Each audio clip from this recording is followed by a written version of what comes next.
And after that win last week, I'm kind of impressed with the War Eagles. It's going to be interesting to see how the War Eagles do because, they had a very disappointing first game for new head coach Tyler Blackshear against Klein and got routed 75-20, but came out last week against Stratford on the road and really were the dominant team through the first half and into the start of the third quarter. They made some mistakes defensively, especially with penalty flags keeping drives alive.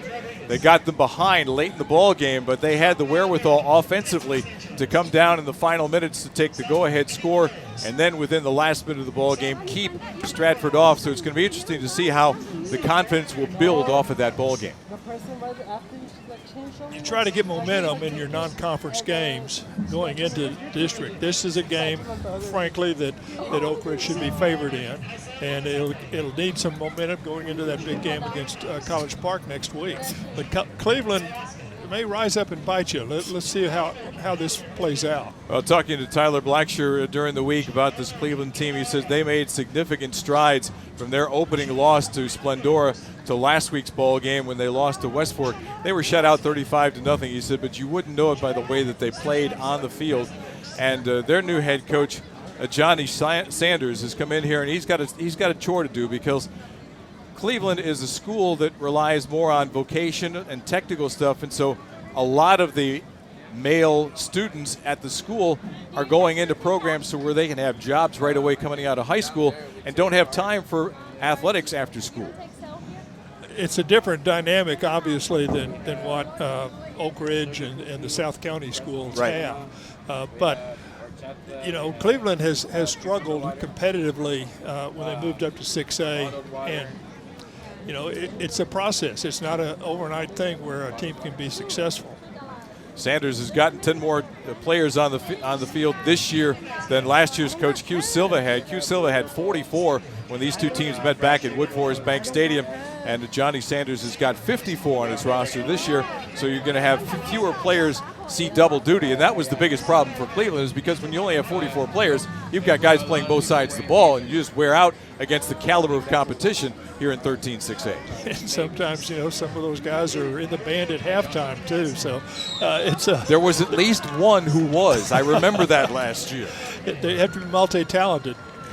We'll come back and we'll continue with our pregame activities here from Indian Stadium in Cleveland, Texas. The War Eagles taking on Cleveland in the District 13-6A opener. Pregame activities will continue after this time out on the Legacy Sports Network. Hello, this is Dr. Steve Hotze. Do you struggle with joint pain? Is your joint pain making your everyday activities a chore? You may have been told that surgery is your only option. God has given your body an amazing ability to heal itself. At the Hotze Health and Wellness Center, we can help your body tap into this ability, providing you with regenerative joint therapy so you can live pain-free. Call 281-698-8698 to schedule your free consultation. Imagine living pain-free without the need for joint replacement surgery. Our team at the Hotze Health and Wellness Center can offer you a natural approach to resolving your joint pain using regenerative joint therapy that promotes healing. Call the Hotze Health and Wellness Center now at 281-698-8698 to schedule your free consultation. That's 281-698-8698. Say goodbye to joint pain and get your life back. 281-698-8698. We've got the power to make things right.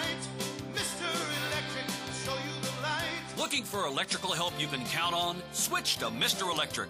We have some of the best trained electricians in the business, and they're ready to help you with any project, big or small. Best of all, with Mr. Electric, our work is 100% guaranteed. That's why so many people trust Mr. Electric. We've got the power to make things better. Mr. Electric. To Indian Stadium in Cleveland, Texas tonight. Your Oak Ridge War Eagles taking on the Cleveland Indians, and we talk with head coach Tyler Blackledge following a victory last week over Stratford. How did it feel to get that first W? Man, it was awesome. It was awesome to watch the kids understand what it looks like in order to win a ball game. So what I was really proud of is how they handled it, because we battled back and forth, and we had to hold them off, and then we had to go score. And so I'm watching the kids get out there and actually excel was pretty fun to see. You had some young players step up and really show themselves, didn't you? Yes, sir. We had one of our tight end H-backs and defensive ends, James Scare, with a whole bunch of catches. In addition to that, we had a whole bunch of DBs, including Chris Salem, that ended up with 13 tackles on Friday night. And so it's exciting to watch these young guys try to live up to the standard that the seniors have set. And so when you have that happening, you look up and you're going to end up with a really good football team. And then you had a really good ball game from your senior leader on offense, and Drayton and Herbe at the quarterback spot. He was outstanding. Yeah, so, it's a funny story. He really missed out on spring ball because he was in baseball season, so he's just now really hitting his stride. And so we're excited for him to lead the offense and to show him the right way to go. And we're going to keep trying to find ways to get him open and use his skill set to our advantage. Now, obviously, over a win, there aren't as many things to look at as there are in a loss. But what things do you want to improve on in week number 3 in the first district game? Yeah, so we talked about it. We really had an opportunity that we felt like to really put the nail in Stratford last week about the middle of the third quarter, and we didn't take advantage of it. So just playing complementary football all the way throughout the football game right now, and on the defensive side, finding a way right now to get off the football field instead of extending drives over and over again. So cleaning up some little details, and then just overall our efficiency. The whole thing about talent takeover is that when you look at a War Eagle and it gets ready to strike its prey, it doesn't miss. It hits it every time. It's precise, and so that's the whole motto right now. Is like, we don't want to miss. We want to be exact. We want to be perfect in everything we do, and so just making sure that we can execute a little bit better this week. In some regards, the slate is clean. It's the first district game of the season. What does that mean to you, team, and what do you do differently, if anything? We don't do anything differently. We just understand that right now that we're 0-0, and every week if we take care of business and go 1-0, we'll look up and we'll be district champs. And so it's just that simple, and that's the way I keep explaining it to the kids. You got a Cleveland team that struggled over the years. They got a new head coach trying to bring a new enthusiasm and philosophy to it. What are you going to see tonight? So we're going to see a team that wants to be physical, that wants to run the football right now, and that's learning how to become gap sound and coverage sound on the back end on the defensive side. Coach Sanders is an awesome person and a great dude, and what he's going to do with the Cleveland program is amazing. But right now, it's our job to go get the job done and be 1-0. Well, there it is. Go out and get that first district win and go to 2-1 on the season. Yes, sir. We appreciate it. Head coach Tyler Blackshear joining us here on the pregame show. We'll have more from Indian Stadium when War Eagle football continues on the Legacy Sports Network. Legacy Sports Network, now celebrating 18 years of broadcasting excellence. We are your home for local high school sports coverage. Expect excellent audio and video production. Whether you're listening at home or at the game, find us at lsnsports.com. Legacy Sports Network, building a legacy one game at a time. Attention high school sports fans, are you an armchair official? You know, the parent or fan who constantly yells at the referees and loves to let everyone know just how bad you think they are. Well, if you think you could do better, then get in the game and prove it. It's time for you to suit up and make the calls where they actually count. Every sport in Texas needs more officials. Sign up today at highschoolofficials.com. Timeout. All right. Remember, we're a team that plays together. Listen, the winning will take care of itself.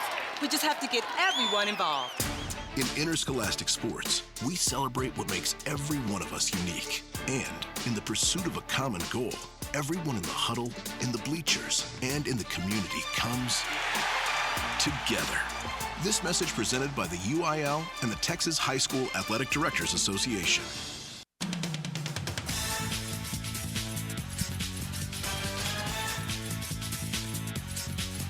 And you're back here inside Indian Stadium in Cleveland, Texas. The Oak Ridge War Eagles and the Cleveland Indians in the opening game of 13 6A action here in 2025. And it's time for what says Ken Moore's Texan GMC Buick Keys to victory, but it's actually tonight going to be Bill Cousins' Texas GMC Buick Keys to victory. We hear you. Tell us, Mr. Bill. Tom, it's a simple football game. Football is a simple game. You control the ball, you control the line of scrimmage, you're going to be successful. And that's something that Oak Ridge is looking to do tonight. They want to run the ball, and that means the clock runs, and make it a quick game, make the other team make the mistakes. You can't make mistakes and expect to win. And the main thing is that they need to continue to grow as a football team. And this game gives that opportunity for Oak Ridge. For Cleveland, again, they're trying to grow their program. A new coach this year, and they don't have a winning tradition here as a 6A school. And if they can get over the hump at some point, their population is growing, and they can make a noise in the future. But they need to stay close. They have to control the line of scrimmage and control the football and keep it away from Oak Ridge as much as possible. There are your Texan GMC Buick keys to victory. We hear you, and we hear you that we're getting ready for the opening kickoff tonight. Oak Ridge against Cleveland coming your way next after this timeout on the Legacy Sports Network. Hello, I'm Dr. Steve Hotze. Are you sick and tired of being sick and tired? Are you fed up with your doctor giving you drugs simply to mask your symptoms rather than treating the cause? As you age, I believe you should be brimming with energy, vitality, and enthusiasm for life. The Hotze Health and Wellness Center treats individuals from all over the country and world in an environment of extraordinary hospitality. We specialize in the treatment of allergies, yeast, replenishing natural hormones, vitamin and mineral supplementation, and a healthy eating lifestyle, all of which boost your immune system, increase your energy level, and your health span. If you'd like to obtain and maintain health and wellness naturally without pharmaceutical drugs, then contact one of our wellness consultants today at 281-698-8698 or visit HotzeHWC.com and request a free copy of my best-selling book, Hormones, Health, and Happiness. Bonfire Wings is a neighborhood-based, fast casual counter service restaurant. Bonfire Wings specializes in 12 unique flavors of hot wings. Traditional favorites like gumbo and boudin are mainstays. They boast wing sauces with creative names such as Cajun Mojo, Garlic Parmesan, Spicy Creole, Insanely Hot, the award-winning and top seller Honey Barbecue, Hot Lemon Pepper, and Sweet Heat. 2 Houston area locations including in North Shore on Woodforest Boulevard. Bonfire Wings, genuine Creole, uniquely Cajun.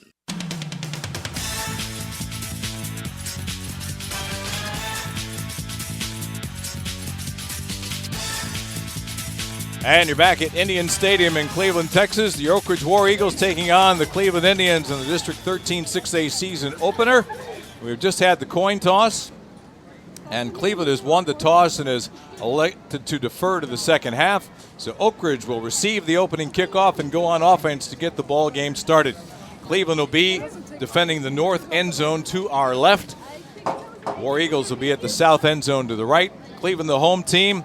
Red jerseys, white numerals and trim, red pants, white trim, white helmets with a big red C on the side. Your Oak Ridge War Eagles, they're all white tonight. White jerseys, blue numerals and trim, white pants, white helmets with the red OR on the side. So you got 2 new head coaches going head-to-head in the first district game for each of them. Johnny Sanders for Cleveland and, of course, Tyler Blackshear for the Oak Ridge War Eagles. It's going to be interesting to see what these guys have cooked up for the opening game of district play.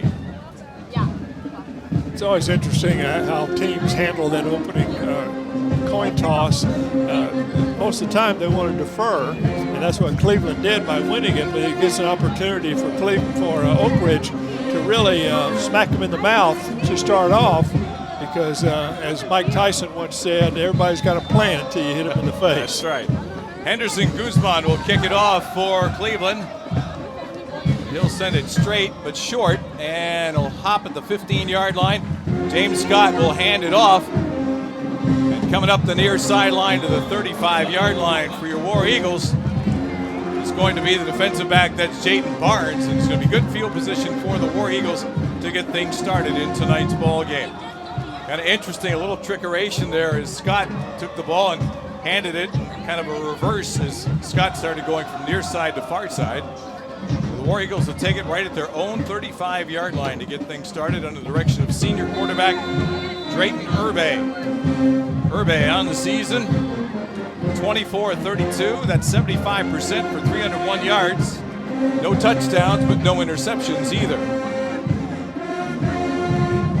The back is Ethan Pruitt, but it's going to be Urbe to keep near side 40. 45 midfield, broke a couple of tackles, and will go down in Cleveland territory inside the 45-yard line, and some late flags come in. Well, they mark him out at the 44, but let's see what the marker's all about. Some misdirection there that got the defense flowing to one side, and Irby came back to the near side.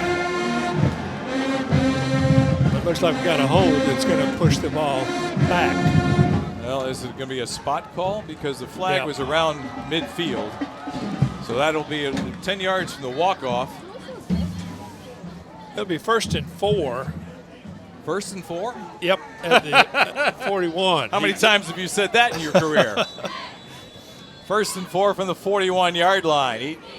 Pruitt goes in motion to empty the backfield. They'll swing it to him out in the back. And the flat 40, 45, lowers his shoulder, got across midfield and into Cleveland territory at the 49-yard line before he'll be written down there.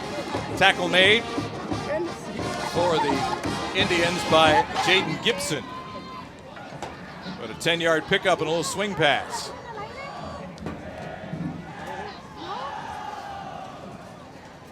First and 10 from the Cleveland 49. Handoff, and this time Pruitt's going to run off tackle left and gets 5 yards to the 44-yard line. So the War Eagles having their way with Cleveland's defense so far. Good push on that offensive line.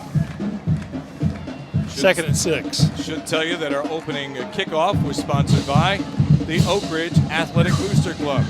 Big supporters of your War Eagles year in and year out, all season long. We thank them very much for being part of our broadcast. Put him down at the 45, so 2nd and 6. Inside handoff and a reverse to the right side 40, 35, 30, and down at about the 28-yard line. That's Jeremiah Matthews coming for the slot formation left, around to the right, and the misdirection has really got this Cleveland defense off balance. Oak Ridge trying to stretch the field horizontally, and did a pretty good job there, speed getting to the outside. So they've taken this from their own 35, now at the Cleveland 28-yard line, 1st and 10. Opening drive of the ball game. 2 receivers to either side. Irby throws it out near side. Unterfinger at the 30, at the 25, eludes a tackle 20, 15, 10, 5. Unterfinger for the pylon, and he's in for the touchdown. Logan Unterfinger from 28 yards. The first passing touchdown of the season for the War Eagles, and it comes with 10:06 to play in the opening quarter of the first district game. 4 plays and 65 yards in a minute 54. So it'll be Ekton Radis Beetle to try the PAT. Perfect on the season through the first 2 games. Good snap and hold, ball up on the way.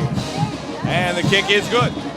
And with 10 minutes and 6 seconds to play in the opening quarter, the Oak Ridge War Eagles take the opening kickoff and drive the field and take a 7-0 lead over Cleveland. You're listening to Oak Ridge War Eagle football on the Legacy Sports Network.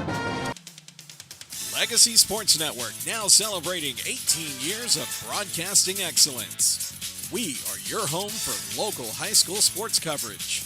Expect excellent audio and video production. Whether you're listening at home or at the game, find us at lsnsports.com. Legacy Sports Network, building a legacy one game at a time.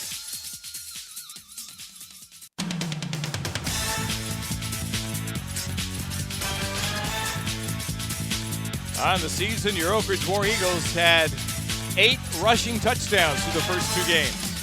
No passing touchdowns. Well, that ends tonight as Drayton Irby hooks up with Logan Unterfinger on a 28-yarder. Put the War Eagles on top by a score of 7-0. Just underway in this, less than 2 minutes gone by.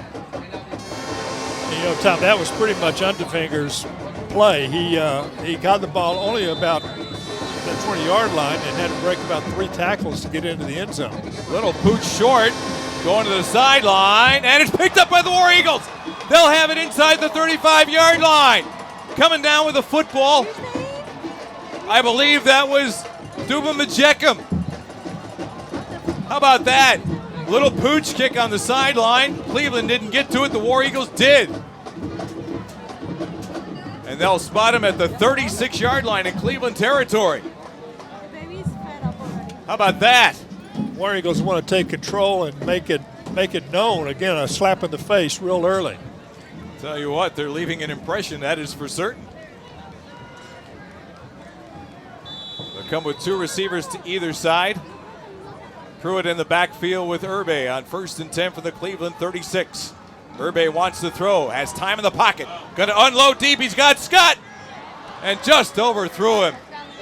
James Scott was wide open. He had 2 steps on his defender, but the ball was just a little bit beyond his reach.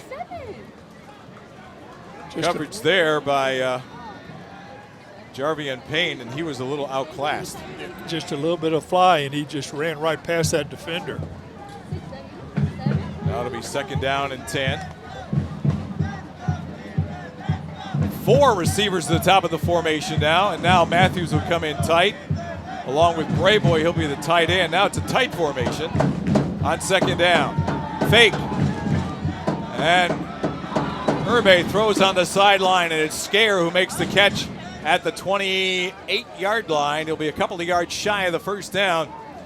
But James Scare, 7 catches last week for the young sophomore who's going to be a big name in this district before his time on the field is done. He's only a sophomore. I know you talked to his grandfather last week, a UT legend, and Ted Coy, and a lot of athletics in his lineage. On 3rd and 2, running play right side for Pruitt to the 15, to the 10, to the 5, and he'll tumble in the end zone. Ethan Pruitt from 28 yards. 28's the magic number. The first touchdown, a 28-yard pass.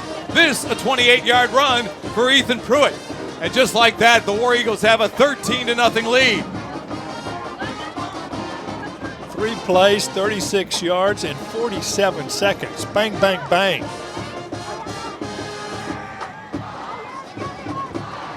Zaradis Biddle to try another PAT. Nico Chavez, the holder, he puts it down. The kick is up on the way, and the kick is good. And with 9 minutes and 17 seconds to play here in the opening quarter, our new score, Oak Ridge 14, Cleveland nothing. We're back to Indian Stadium in Cleveland, Texas after this on the Legacy Sports Network. Attention high school sports fans, are you an armchair official? You know, the parent or fan who constantly yells at the referees and loves to let everyone know just how bad you think they are. Well, if you think you could do better, then get in the game and prove it. It's time for you to suit up and make the calls where they actually count. Every sport in Texas needs more officials. Sign up today at highschoolofficials.com.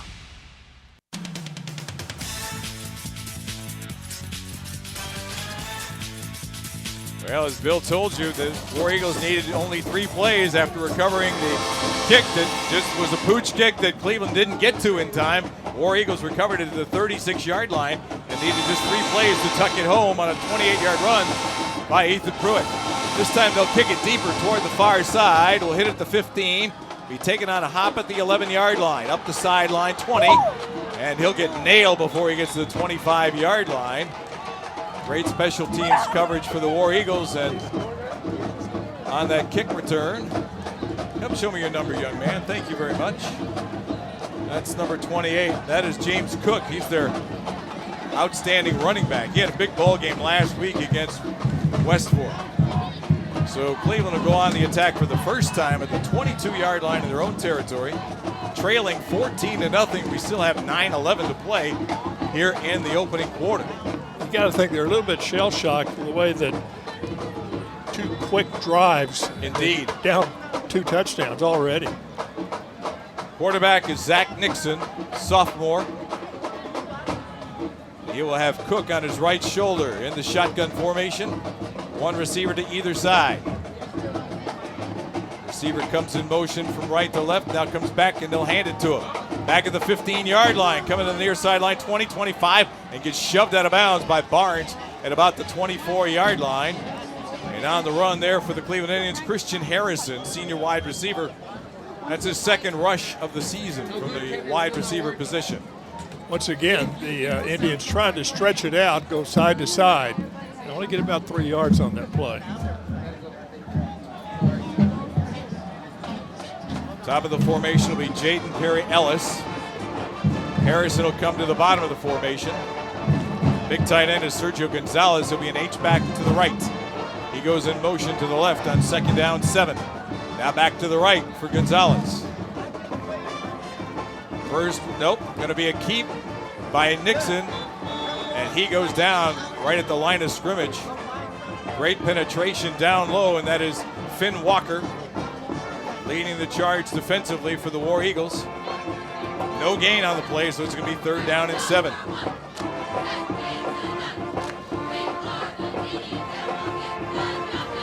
Indians going without a huddle as they get the signal from the sideline and check the wristbands.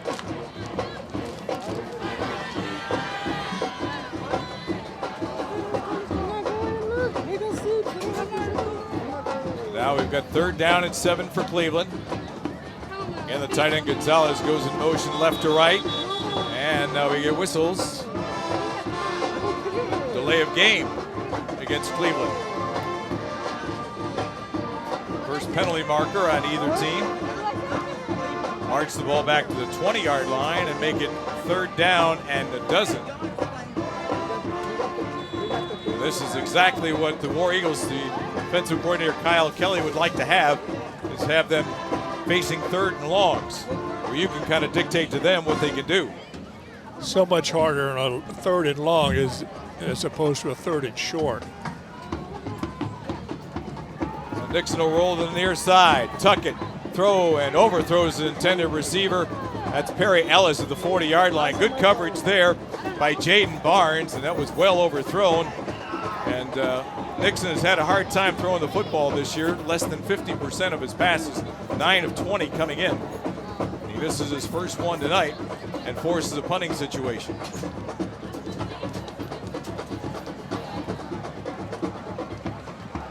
Punts have not been very frequent for Cleveland either. Guzman does all their kicking. He did the kickoff and he'll do the punt here. Dropping back for the War Eagles.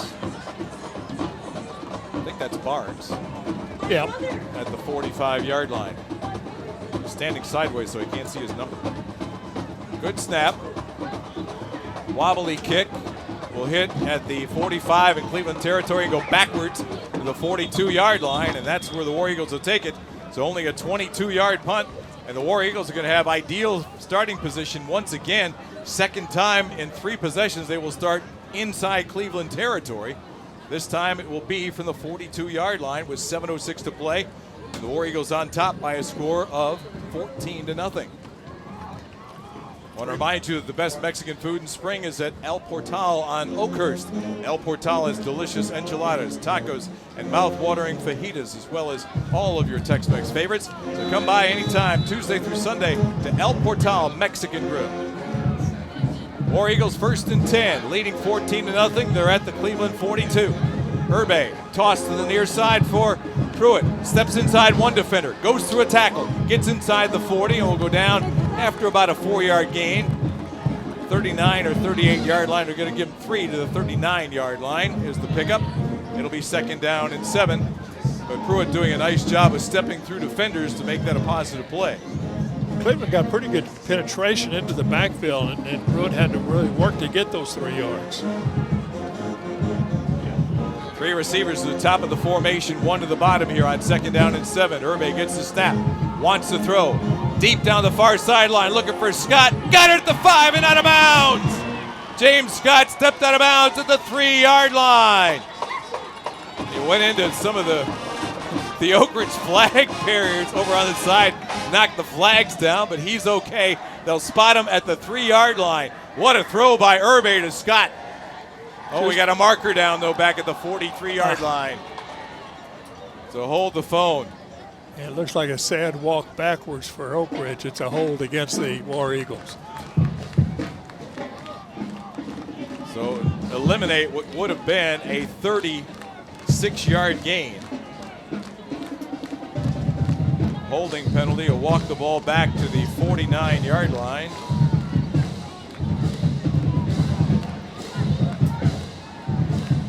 Where it'll be 2nd down and 17. 6:25 to play here. Opening quarter at Indian Stadium in Cleveland, Texas. I so want to play. We're on the shores of Lake Erie. It's the Cleveland Browns hosting the Houston Oilers, but no, I can't see that. But second down and long. We're much warmer than you'd be in Cleveland. Herbe fakes to Pruitt, rolls out, dumps it off in the flat for Titan Brayboy. Brayboy will go inside the 45 and step out at the 43 or the 42. Where is the head linesman going to spot him? He's going to spot him at the 43. So that's a 6-yard pickup to Titus Brayboy. And now it's going to be 3rd down and 11. You know, the way they've operated so far, Bill, I might think this is 4-down territory as opposed to punting. They got to stop them first. Depending on the result of this play. If it's a positive and they cut this down to single digits, I can see him going for it. Herbe wants to throw. Now steps up in the pocket. Scrambling to his right. Now he's going to tuck it and run, and he'll get to the 40-yard line before he goes down. He was dragged down from behind. There's Jaden Gibson. Right. That stayed with him. And he was kind of like a spy. Yep. They spot him at the 41, so they only give him 2 yards. That'll make it 4th down and 9, and the offense, sure enough, is staying on the field. Play clock is at 18, so they got plenty of time to decide. Offense is staying right now. Play clock now down to 10. We'll go 2 receivers to either side. Pruitt in the backfield with Herbe. 4-man front for Cleveland, and now Tyler Blackshear's going to use the timeout. And it'll come with 5:21 to go here in the first quarter. Our score is Oak Ridge 14, Cleveland nothing. This is Oak Ridge War Eagle football on the Legacy Sports Network. Hello, I'm Dr. Steve Hotze. Are you sick and tired of being sick and tired? Are you fed up with your doctor giving you drugs simply to mask your symptoms rather than treating the cause? As you age, I believe you should be brimming with energy, vitality, and enthusiasm for life. The Hotze Health and Wellness Center treats individuals from all over the country and world in an environment of extraordinary hospitality.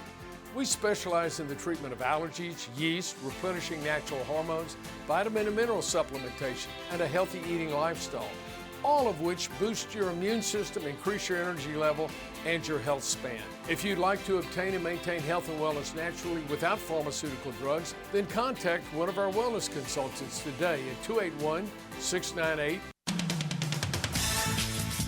4th and 9 for your War Eagles here at the Cleveland 41. Herbe gets the snap, has time, ball deflected and incomplete. It got tipped at the line of scrimmage.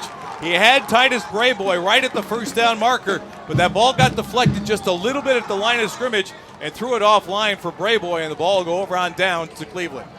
Well, that's what defensive coaches will tell you. If you can't get to the quarterback, get your hands up.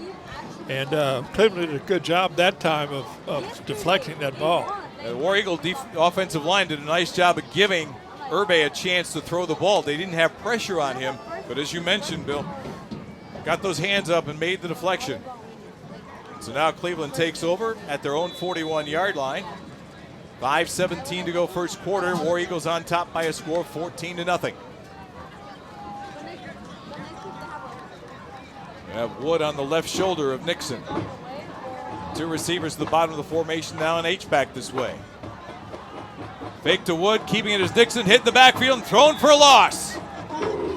Great penetration on the defensive side. Christopher Salem, as you heard Coach Blackshear talk about in the pregame interview, 13 tackles last week and picks up a TFL there for a -4. Finn Walker also in there, and a lot of white jerseys around that quarterback. Loss of 4 back to the 37-yard line. It'll be 2nd down and 14. Under 5 minutes to go now here in the opening quarter. War Eagles out to an early 14-0 lead, scoring the first 2 times they had the ball. Harry Ellis goes to the top of the formation. Wood in the backfield. Gets his first carry of the ball game. He's hit by the line of scrimmage. Tackle there. Penetration by Ejechem, and the finish by Salem again. Another TFL, this time back at the 33.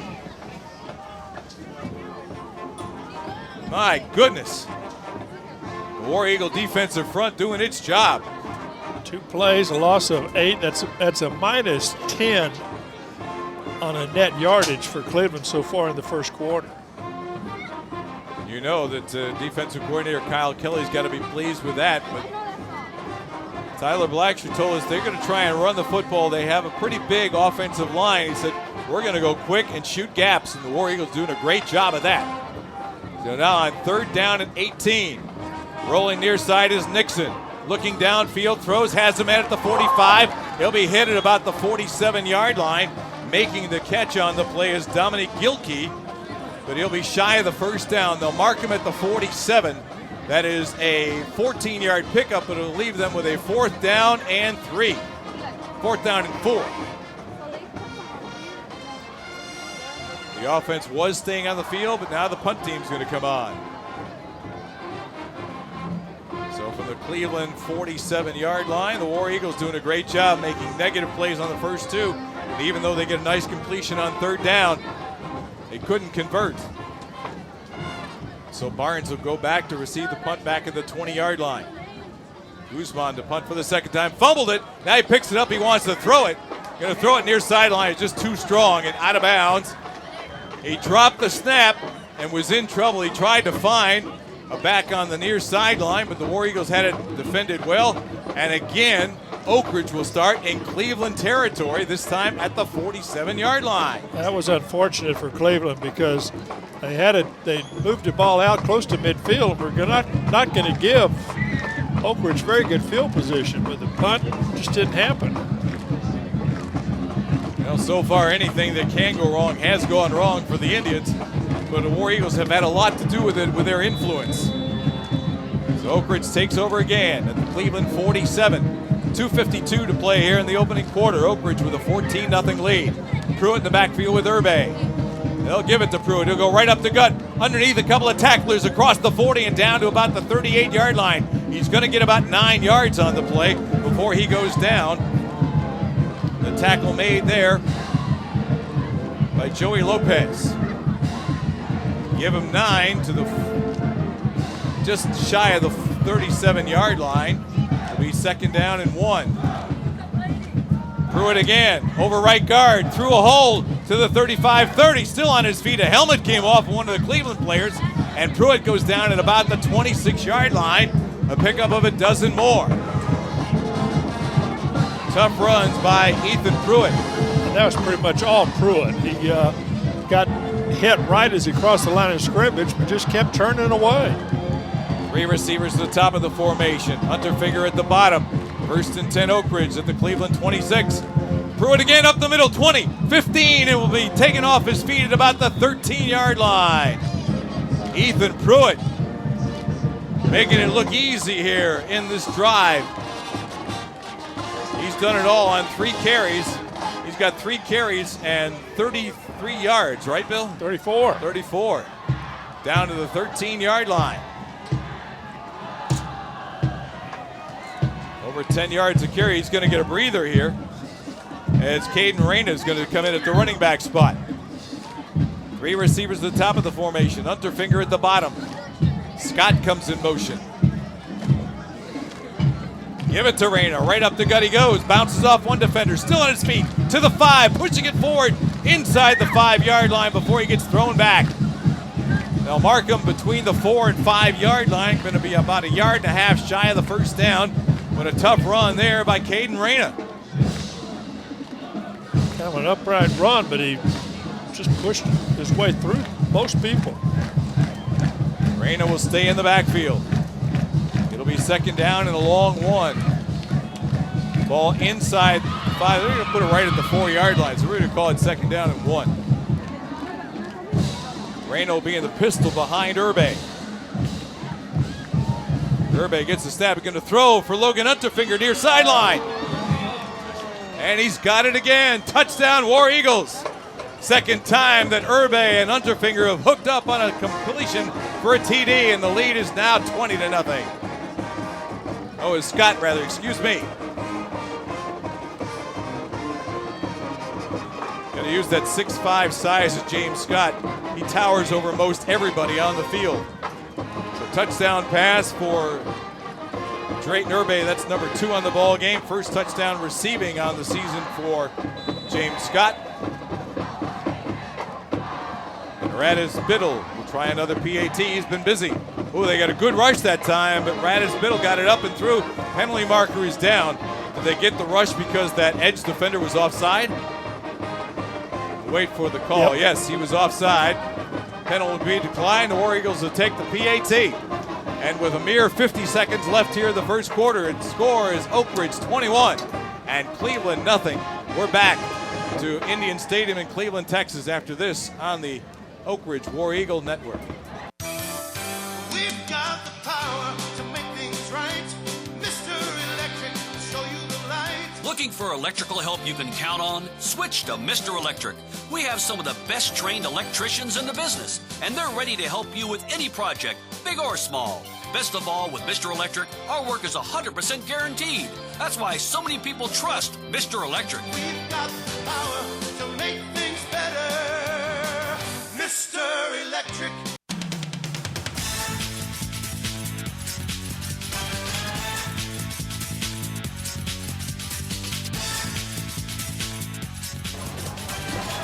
The Oak Ridge War Eagles are having their way with the Cleveland Indians tonight in the first district game in 13-6A of the season. Oak Ridge 21, Cleveland nothing. 50 seconds to play here in the opening quarter. We'll summarize that War Eagle drive in a moment. Kickoff is deep on the near side, taken at the 11-yard line. And this is Harrison to the 25. He brought down at the 28-yard line. Nice special teams tackle for the War Eagles by Antonio Terry. And with 44 seconds to go, it's 21-0. The War Eagles going 5 plays, 47 yards, took 202. 4-yard touchdown pass from Irby to James Scott, his first receiving touchdown of the season after he had 10 last year and almost 1,000 yards receiving. So the ball at the Cleveland 28-yard line.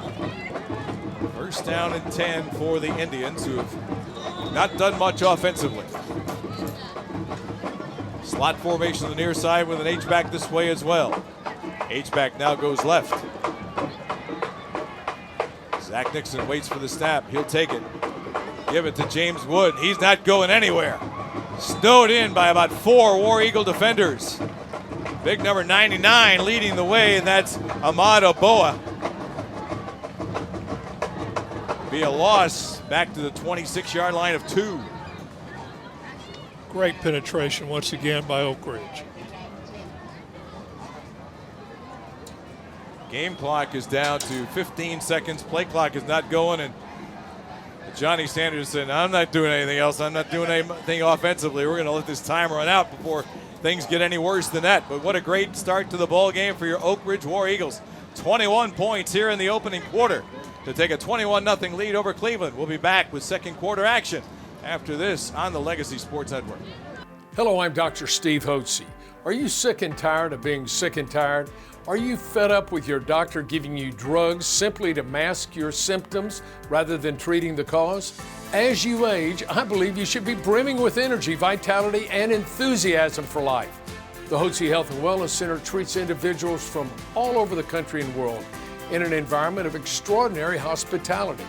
We specialize in the treatment of allergies, yeast, replenishing natural hormones, vitamin and mineral supplementation, and a healthy eating lifestyle, all of which boost your immune system, increase your energy level, and your health span. If you'd like to obtain and maintain health and wellness naturally without pharmaceutical drugs, then contact one of our wellness consultants today at 281-698-8698 or visit HotzeHWC.com and request a free copy of my best-selling book, Hormones, Health, and Happiness.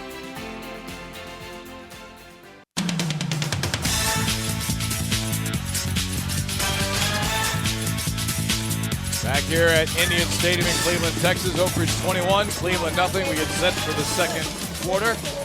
It'll be second down and 12, Cleveland from their own 26-yard line. Hey, got tickets you can't use? Let Quick and Quick Assist help you. One app lists your tickets on every marketplace simultaneously and takes the hassle out of reselling your tickets. Download the app today by scanning the QR code on the website. It's Quick Assist, your ticket everywhere. That's Quick, A-S-Y-S-T. On second and long, running play from the wide receiver going near side to far side and buried back at the 21-yard line. Oh my goodness. Christian Harris in there, and he got leveled by Ari Jackson. We got a marker down somewhere? Well, they blew the whistle. It sounds like it. Yeah, I don't see one, but that doesn't mean there's not one there. Tyler Blackshear coming out to have a word with one of the officials on the far sideline. We don't have a referee's mic, so we'll see if we can read the signal as the referee comes to the center of the field. Holding against Cleveland. That's obviously going to be declined. The loss is marked back to the 23, so when you get a -3 and a loss of down, you don't take the negative 10-yard penalty. So now it's going to be 3rd down and 15 for Cleveland from their own 23-yard line. Got Harrison to the top of the formation. Jaden Perry-Ellis will come on the near side. Dixon will have Wood in the backfield with him. Dixon wants to throw on the far side, and it's incomplete. And a marker is down. They were looking for Harrison. He was running stride for stride with the defensive back, Ari Jackson. Now, what's the marker? Marker's at the 46-yard line. They're going to call defensive pass interference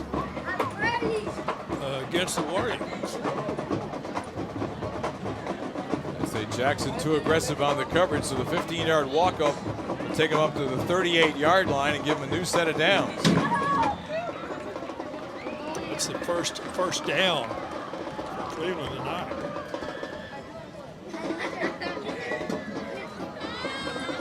Give us a chance to thank some of our sponsors who make our broadcast possible this year. BJ's Restaurant, Republic Grill, and 5 Point Credit Union. Thank you all very much for helping support the Oak Ridge War Eagles and making these broadcasts possible on the Legacy Sports Network. So 1st and 10, Cleveland from their own 38-yard line. Nixon, handoff to Wood. No, he kept it, throws on the outside sideline. It's caught at the 40 and down at the 41-yard line. And that is the tight end Gonzalez who makes the catch. But just a short gain as the War Eagles were not fooled at all by the fake like I was. And Nixon rolled out and threw to the tight end, but he was well covered for a short gain. Young eyes, that's the problem there, Tom. Well, I fell for the fake. He did a good job. You know, he's supposed to do that, except that most of the defense stayed with their assignments. That's what they're supposed to do. 2nd down and 7. Gonzalez will be H back right. Now he comes back to the left. Nixon gets the snap. Give it to Wood. Has a little bit of running room over right tackle. He'll get to the 45 and maybe the 46-yard line before he'll go down. Ejeckham making the tackle there and had a little bit of help from Blake Boudreau. They spot him at the 47 for a gain of 6. And it's going to be 3rd down and 1. Wood had a great ball game last week against West Fork. 15 carries for 166 yards. Now, what do we got here? We have a little consultation by the officials.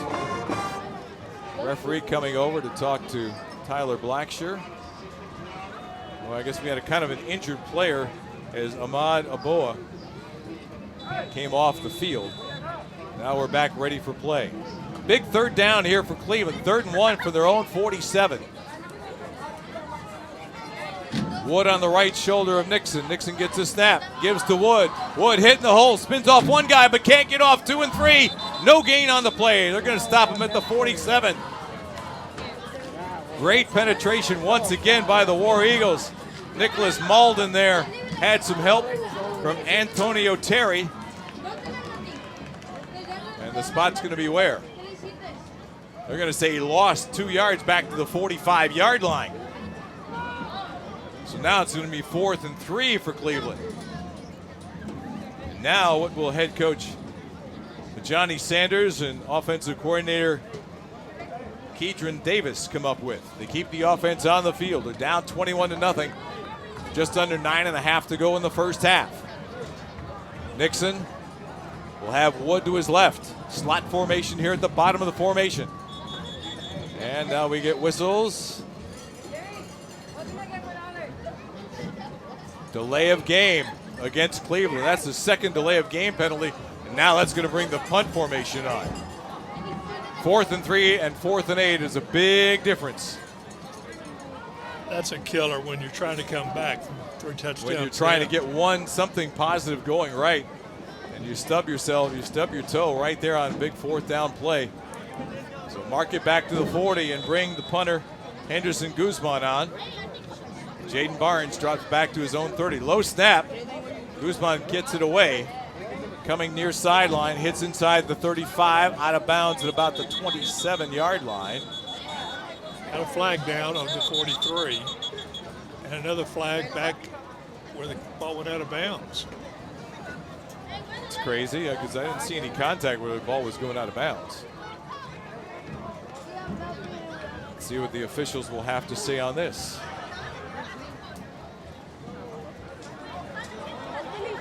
If you're Oak Ridge, you will take offsetting penalties, but you won't take just Oak Ridge penalty that perhaps could switch the ball back to Cleveland possession. Officials are standing at the 25 on one side. There are 3 officials there. Meanwhile, you have the referee and one of the officials huddling at the 40, discussing things. The ball is, let's see what happens here. Flag at the 43 looks like illegal procedure against Oak Ridge. Dead ball foul, personal foul against Cleveland. So it's going to be Oak Ridge ball. It'll be Oak Ridge ball, and again, are you going to walk off the 15 yards from where the ball went out of bounds? Johnny Sanders here talking to a couple of the referees trying to get an explanation. Those TV guys have it so easy where they just talk to the rules guy. Yeah, you got that right. Especially when we don't have a microphone, so we can't hear him explain what's going on. Here we're guessing what happens. We're just trying to read the sign language. We know it's going to be Oak Ridge ball. The signal from the referee was Oak Ridge ball. The question is where will they scrimmage from? Ball went out of bounds between the 25 and 30, I thought. Now let's see where they're going to march this to, or will they move it at all? They're standing at the 35-yard line. I think that's where all is going to be said and done. So I guess since Oak Ridge had a 5-yard penalty, it takes away 5 yards from the 15-yard personal foul walk-off. They give him 10 to the 35. If you say so. It's as good an explanation as I can give you. So the War Eagles scrimmage from inside their own territory for just the second time tonight. They did on the opening kickoff. And now they will do so here, and now we get whistles before the snap. Timeout, Cleveland. Is that what the head linesman is signaling? I think that's what he's signaling. Well, while they try and straighten this out, we shall tell you that Texan GMC Buick has the best selection of new and pre-owned cars, trucks, SUVs, and vans in the greater Houston area. They also have a state-of-the-art service facility, and now they will even come to you. Texan GMC Buick offering mobile service and valet pickup. So shop or schedule an appointment at TexanGM.com. That's Texan GMC Buick, where we hear you. That was a Cleveland timeout. Yes, it was. So timeouts are 2 each. Now, thanks to more of our sponsors this year, Petroleum Materials, Andy's Cleaners, and Gullo Car Dealership. For helping us out on the Legacy Sports Network, bringing you Oak Ridge War Eagle football. 1st and 10 for the War Eagles. They're at their own 35. They lead 21-0. 9:09 to play first half. Running play, Ethan Pruitt, left tackle. Drags the defender forward for 5 yards up to the 40-yard line. He got grabbed right near the line of scrimmage and just took that defender with him for 5 yards on the pickup. Pruitt having himself a good first half here. Ball is out to the 40-yard line for a 5-yard gain. In the first game of the season against Klein, he was the 3rd running back to see action, but was the most productive. And he showed it last week against Stratford and is continuing tonight. Pruitt again, dodging defenders, only gets a couple this time before he'll be brought down. They're going to give him only one to the 41-yard line. Couldn't quite slip through the gap. Number 88 on the defensive front. And that is Joey Lopez, I believe. Yes, making the stop. Holds that to a 1-yard gain. Now it's going to be 3rd down and 4 for Oak Ridge. They're at their own 41. 4-man front, 2 receivers either side. Irbe rolling right, throwing right. James Scott at the 47. Eludes 1 defender, stumbles inside Cleveland territory, will go down at the 47, maybe the 46-yard line. It'll be good enough for an Oak Ridge 1st and 10. 13 on that play, Tom. I will take 13 yards. Ball at the 46-yard line in Cleveland territory. Movement at the line of scrimmage could be a free play for the War Eagles. Irbe is going to throw it deep, looking for Scott. And it's almost intercepted at the 10-yard line. He was between double coverage. And the defender who had the best shot at the ball was, his jersey got bunched up, and I can't see his number. Looks like number 5, that's Harrison. Playing both ways, wide receiver on offense, DB on defense. This should be a 5-yard walk-off for the War Eagles on defensive offside. So take it down to the 41-yard line in Cleveland territory. 1st and 5, War Eagles, 7:34 to go. 21-0, War Eagles with the lead. Scott will go to the far side. Hunterfinger to the near side. You got an H-back and a tight end to the right. Pistol formation for Reyna. Reyna's got the carry over left tackle, lowers his head and will get close to 1st down yardage. And it looks as though they're going to give him all the way to the 35-yard line, a 6-yard pickup. Move those sticks, 1st and 10, Oak Ridge.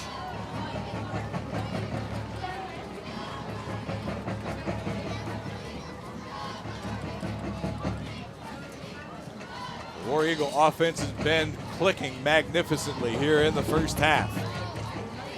Scott again at the top of the formation, Underfinger at the bottom. On 1st and 10, running play, running right, and Reyna is this time thrown down for a loss. First negative play of the night, and Seth Quintero, their outstanding middle linebacker, says, not in my house. 17 tackles on the season through the first 2 games. You see why right there. He shot the gap and met Oak Ridge ball carrier pretty deep in the backfield, and he was able to get back to the 41 to 36. It's only a 1-yard loss, 2nd down and 11. Reyna the back from the pistol, fake to him. Irbe rolls out, throws it. Brayboy's got it at the 30, at the 25, hurdles the defender. Will have the 1st down at about the 23-yard line. Titus Brayboy with the catch and the spectacular run. A little shaken up on that hurdle of the defender. Took quite a hit on the sideline. He'll go off for a moment. But the mark is going to come. Officials conversing, going to put him down at the 22-yard line for a 14-yard pickup. Yeah, gravity will get you sometimes. He went high and came down hard. 6.5 to play, 1st and 10 Oak Ridge from the Cleveland 22. They lead 21-0. Reyna's got it over right guard and tackle. 15 to the 10.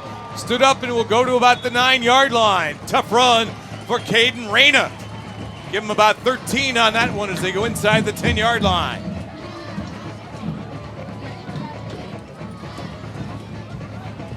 First and goal from the 9. You know, they're staying away from 3rd down situations pretty much. 7 plays, 56 yards so far on this drive. They started their own 35 as their longest possession of the ballgame. They've had it for over 3 minutes. From the 9. Running play. We got a new running back in the ballgame, and this is Matthew Allicock. And Allicock will pick up a couple. So he'll go down, they'll stay at the 8-yard line. Is where the knee came down for a gain of 1. Allicock got the start in the opening game of the season against Klein. Now the ball will be at the Cleveland 8-yard line. 2nd down and goal. Allicock will shift to the left shoulder of Irbe. Irbe gets the snap, give it to Allicock, gonna try and run right. Ducked inside 1, dives to about the 5-yard line. Got some good penetration that time by the Cleveland defense led by Cesar Castillo. Didn't give Allicock much running room, but he still managed to pick up 3 on the play. Ball now at just outside the 5-yard line. 3rd down for the War Eagles. Under 5 minutes to go. They lead 21-0. 10th play of the drive coming up. And Reyna has come back in at the running back spot. Urbe will have him to the left shoulder. Scott is out, man on man to the top of the formation. They're looking that way for Scott, throwing it high. Scott's got it and down, touchdown. Too easy. James Scott, big, tall, wide receiver. Just throw it up there and let the big man go get it. And for the second time tonight, the War Eagles have hooked up Urbe to Scott, and it's now 27-0. What a drive. Yeah, that's the type play there where there's the physicality of Scott and the size of the young man just gave him a great advantage. Once again, Radis Biddle on to try a PAT. Chavez will set it down. High snap, but he got it down. Kick is up on the way, and the kick is good. We've got a timeout with 4:40 to play in the first half. Our new score is Oak Ridge 28, Cleveland nothing. You're listening to Oak Ridge War Eagle football on the Legacy Sports Network. Bonfire Wings is a neighborhood-based, fast casual counter service restaurant. Bonfire Wings specializes in 12 unique flavors of hot wings. Traditional favorites like gumbo and boudin are mainstays. They boast wing sauces with creative names such as Cajun Mojo, Garlic Parmesan, Spicy Creole, Insanely Hot, the award-winning and top seller Honey Barbecue, Hot Lemon Pepper, and Sweet Heat. 2 Houston area locations including in North Shore on Woodforest Boulevard. Bonfire Wings, genuine Creole, uniquely Cajun.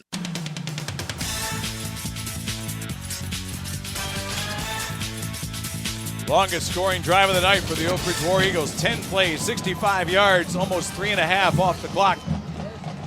A 5-yard touchdown pass, Drayton Urbe to James Scott. Second time tonight they have hooked up. The Oak Ridge War Eagles now lead 28-0 with 4:40 to play here in the first half. Check your math there. About 4:29 off the clock that time. 4:29 instead of 3:29? Yeah. All right, I'll believe you. Short kick taken at the 26-yard line, stumbling across the 30-yard line for the Cleveland Indians. He is number 24.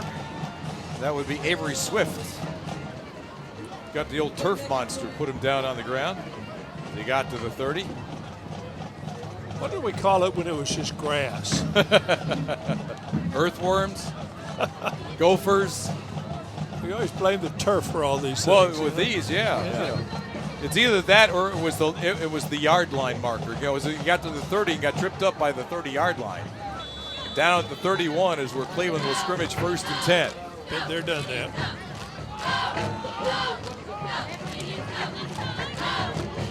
Wood on the right shoulder in this shotgun formation with 2 receivers at the top of the formation. Nixon wants to throw. Throwing in the slot. Oh, nice catch. Across the 35 down at the 36-yard line. Going up and snagging that ball out of the air. Turn this way, young man. Thank you very much. And that is Dominique Gilkey with a great catch on the play for a gain of 5.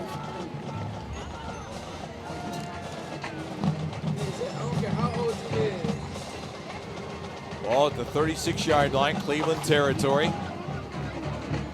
Indians looking for something to get them started here in this ball game as they've been dominated by the War Eagles so far. Nixon with Wood to his right on 2nd and 5, low snap. Give it to Wood. He's buried back there for a loss back near the original line of scrimmage. 2 defenders getting across the line of scrimmage for your Oak Ridge War Eagles. And that was Finn Walker. And I think we need some light here in the press box. Finn Walker was the first one there. I don't know why we don't have lights in here. Let's see here. I think the bulbs are out. So the ball goes back to the original line of scrimmage of the 31-yard line. I'm gonna have to use my phone's flashlight. On 3rd and 10, whistles before the snap. And a Johnny Sanders taking a timeout. I don't know who's in here with it, trying to help us out here. It's like a rock concert in here, isn't it? We got a timeout, Cleveland, with 3:09 to go. They're facing a 3rd down and 10. Give me a chance to tell you that family-owned and operated Top Dog Fireworks has 14 locations in the greater Houston area. Just go to topdogfireworks.com to find a location that's near you. Top Dog Fireworks supports the community and wishes local high school athletes the very best of luck make memories, strive for your goals. It's Top Dog Fireworks, where you say it with a boom. The War Eagles have said it with a boom here in the first half, leading 28-0.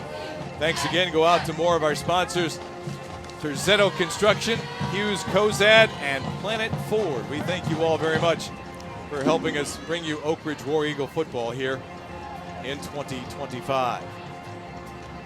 So big 3rd down and 10 coming up for the War Eagle defense. See if they can get one more crack at going to the end zone. It's a long timeout. So while they continue to converse, we will tell you that you can get connected with the Legacy Sports Network just by checking out our social media pages. On Facebook, you can find us at LSN Sports, or on X, formerly known as Twitter, we are at Legacy Sports Net. And on Instagram, we are Legacy Sports Network. Legacy Sports Network, where we're building a legacy, one game at a time. So now 3rd and 10. Wood on the left shoulder of Nixon. 2 receivers at the bottom of the formation. Rolling this way is Nixon. He's got time. Throwing in the slot, batted up in the air and almost picked off. Good defense for your Oak Ridge War Eagles. That is Essene Gilbert, who had dropped back in coverage and almost got himself a pick.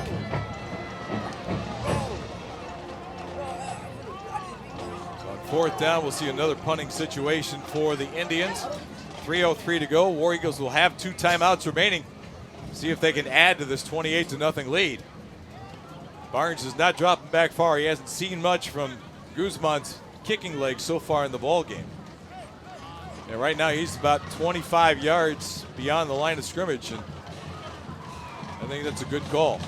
Good snap by Guzman. Penalty marker down. Ball coming toward the near sideline, hits across midfield and goes directly to the left out of bounds between the 48 and 49 in Oak Ridge territory, but now check the marker.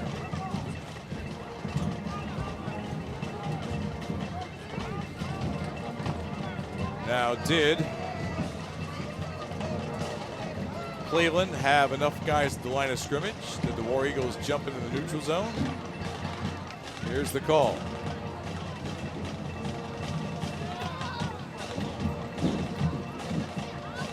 It's illegal procedure on the defense, on the receiving team. That's twice the War Eagles have had that called against them. I'm going to have to ask Tyler Blackshear when I talk to him this week is, how does your receiving team get an illegal procedure penalty? I'm not sure. Yeah, not sure at all about that. So we've got 2:56 to go. They'll walk the ball back to the 45-yard line in Oak Ridge territory. I don't know how a receiving team gets illegal procedure. I am flummoxed. How's that for a word? Spell it. No.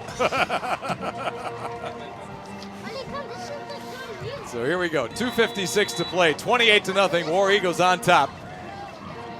Just under 3 to go. They have 2 timeouts remaining. 4 receivers at the top of the formation. Oh, and Urbe got decked as he threw it. And Scott's going to pick it up and run. Now, was it a lateral? Was it a forward pass? Scott's going all the way down the sideline to the 20-yard line. Now the question is, was it a forward pass or was it a lateral? The ball one hop to Scott. Now, I don't know if that was intentional or because Urbe got hit as he threw.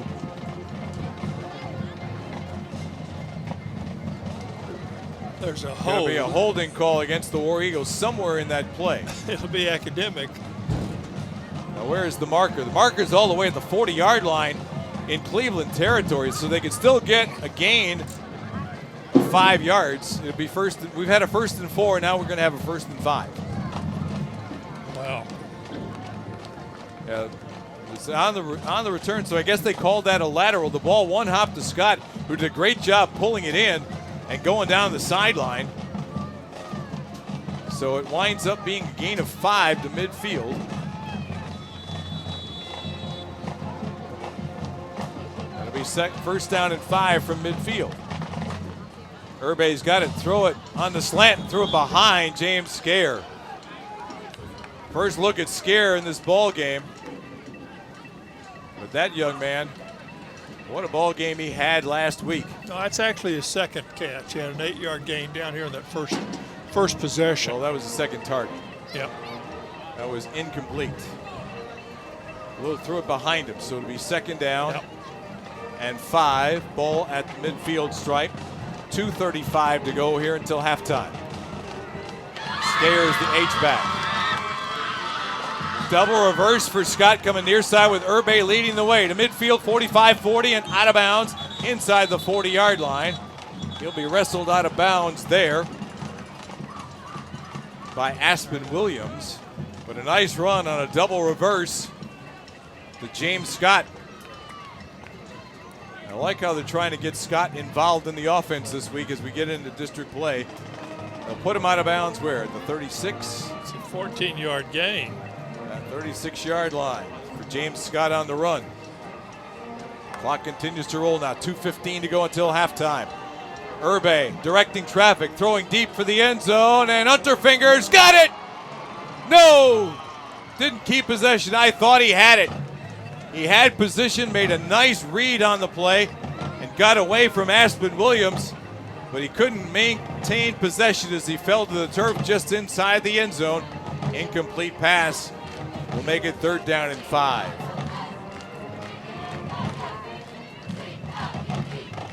Second down and 10, excuse me. We got the first down on the run by James Scott. So 2nd down and 10 from the 36. Back in the ball game at the running back spot is Ethan Pruitt. Unterfinger will come near side. You got Brayboy in the slot far side with Scott. You got Skayer in the slot near side with Unterfinger. Running play. Pruitt looking for room. Dances through at the 30. At the 25. Gets a block. 20. 15.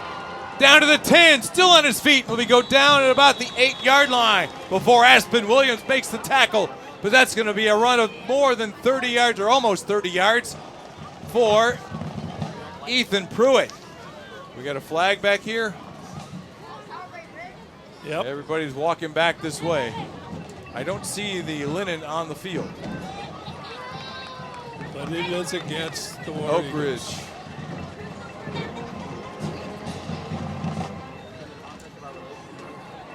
So there's the marker at the 21-yard line. So it could still wind up being a +5 on the run by Pruitt. If it's a holding call at the 21-yard line, would mark him back to the 31.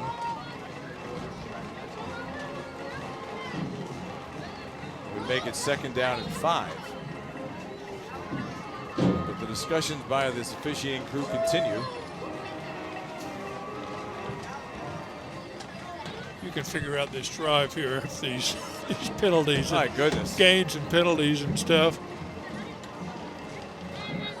The officials look like we're going to spot the ball at the 30, the 31. So it'll be a +5 on the run by Ethan Pruitt. Would have been more than that because he got down inside the red zone before he was tackled, but the flag was marked at the 21. 10-yard walk-off for holding there to the 31. We'll leave it 2nd down and 5 with 1:59 to go. We're having the 2-minute timeout here. I like how in high school and college it's a 2-minute timeout. It's not a 2-minute warning, it's a 2-minute timeout. So here we go. Back to work we go with 1:59 on the clock. 2 receivers top of the formation. Scott comes in motion from right to left. 3 receivers that way. Swing it out to Scott. Oh, nice catch. One-handed by Scott. Spins off one. He'll be just shy of the 1st down marker. What a job that was by Scott to go down with one hand and get that low throw, spin away from the first defender, and then wind up picking up 4 yards to the 27-yard line. How's that for athleticism? He saved Drayton Urbe there. By going out of bounds, he stopped the clock momentarily. It goes out as they spot it back in play. 1:45 and counting. Pruitt in a pistol. He's got the handoff. Over the right side with an opening. To the 20, to the 15, to the 10, and down to about the 7-yard line. Ethan Pruitt running like a man with a mission. Gilkey and Williams team up to make the stop, but not before Pruitt picks up nearly 20 yards. Go ahead and give him 20. Yep, they're going to spot him at the 7. 20 yards indeed for Ethan Pruitt. Under a minute and a half to go. Pruitt again. Up the middle he goes, and he'll waltz in the end zone for a touchdown. Ethan Pruitt making it look easy against this Cleveland defense. Carving them up with the runs. Pruitt in the end zone with 1:15 to go, and increases the War Eagle lead to 34-0.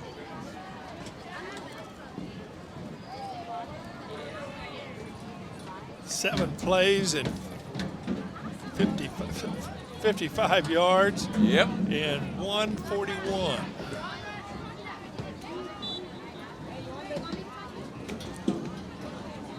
And Radis Biddle to try another PAT. He's been a busy man tonight.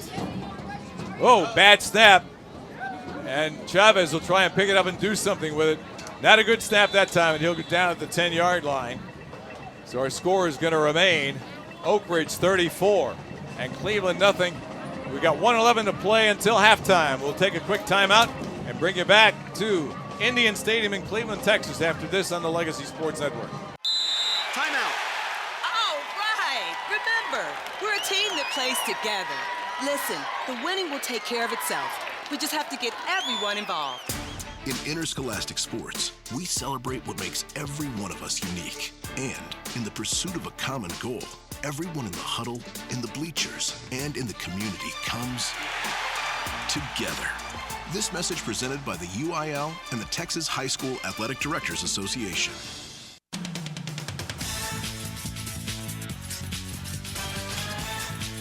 As Bill told you before the timeout, Oak Ridge going 7 plays, 55 yards for their 5th touchdown of the night. 7-yard run by Ethan Pruitt, 34-0, as the PAT failed because of a bad snap. Nico Chavez couldn't quite get it set up for Radis Biddle to go through, so it stays 34-0. Radis Biddle will put the ball right on the X at the 40-yard line. Got 9 guys here on the near side, 1 on the far side. Now some guys go and balance the formation out. Will kick toward the far sideline, be taken by one of the up men at the 25-yard line across the 30 to about the 33-yard line before being knocked out of bounds. A little pushing and shoving there after the play. And now it's a guy who doesn't show up on the roster. It's 16, but there is no 16 there. So the ball at the 33-yard line in Cleveland territory. They have 1 minute and 7 seconds left. 1 timeout to see if they can get something going here. Their offense has been totally befuddled by this Oak Ridge defense so far tonight. Kyle Kelly's group has done an outstanding job diagnosing what the Indians have been trying to do. Nixon with 2 receivers to the top of the formation. Running play, hit in the backfield and thrown for loss back at the 31-yard line. Oh my goodness. Great penetration by the War Eagles. And Nolan Garmendez had no place to go. I'll say a loss of 1 to the 32, and that's being kind. Every second down, they'll have to run at least 1 more play here. Cleveland will receive the second half kickoff. Play clock is down to 10. Game clock is at 32.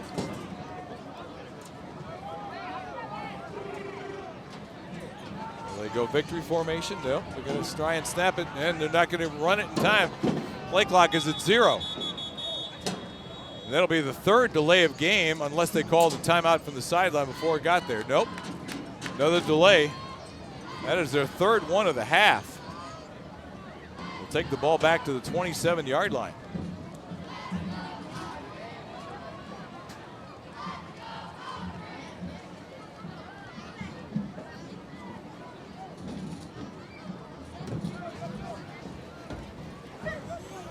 So now we're down to 9 seconds to play.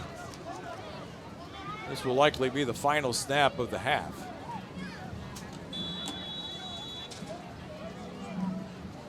Two receivers to the top with an H-back that way as well. Inside handoff, Garmendez has no place to go. Bear hug right near the line of scrimmage. Nice to see that Abo is back out on the field. He and Chase Leonard team up to bog it down for no gain. And that'll do it for the first half. But what a first half for your Oak Ridge War Eagles.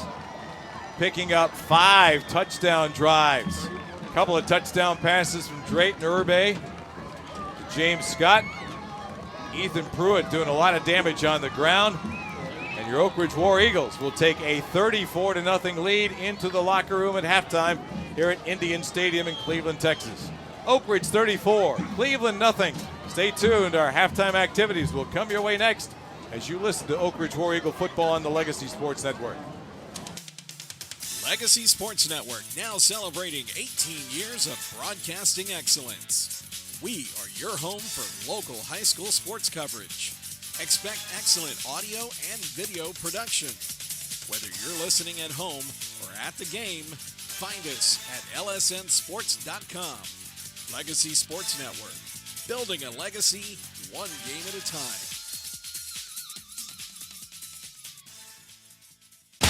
Attention high school sports fans, are you an armchair official? You know, the parent or fan who constantly yells at the referees and loves to let everyone know just how bad you think they are. Well, if you think you could do better, then get in the game and prove it. It's time for you to suit up and make the calls where they actually count. Every sport in Texas needs more officials. Sign up today at highschoolofficials.com.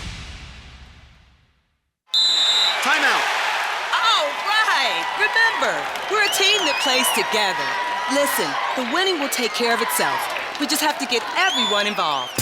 In interscholastic sports, we celebrate what makes every one of us unique. And in the pursuit of a common goal, everyone in the huddle, in the bleachers, and in the community comes together. This message presented by the UIL and the Texas High School Athletic Directors Association. Have you noticed bad behavior has become normalized at interscholastic athletic events? Some fans seem angry. They lack civility toward one another. Some even get aggressive and unruly. Time out! What is going on? This has to stop. Let's not forget, school sports aren't just about winning. And they're definitely not an excuse to take your frustrations out on the official or the opponent. They're about teaching lessons like perseverance, respect, and empathy, so students can learn and grow as people, not just as players. We all have a role to play in setting a good example for our students and teaching them these important values. So fans, it's time to step up your game and behave positively at interscholastic athletic events in Texas. This message presented by the UIL and the Texas High School Athletic Directors Association. All right, folks, let's get started. Parents, thanks for coming. As many of you know, I'm Coach Mather. Tonight I want to talk about the season, of which I only have one expectation, that everybody gets stronger. When I say get stronger, I'm not referring solely to physical strength. Sure, we'll be in the weight room, we'll be running stairs, but we're also going to focus on developing mental toughness and grit, because those are the characteristics that allow us to achieve greatness both on and off the court. So, how do we develop those things? By getting comfortable with a challenge, by cultivating the confidence necessary to overcome adversity in all forms. That's why I coach. That's my purpose. Every member of this team can lean on me, and I'll teach them how they can lean on themselves and each other. This message presented by the UIL and the Texas High School Athletic Directors Association.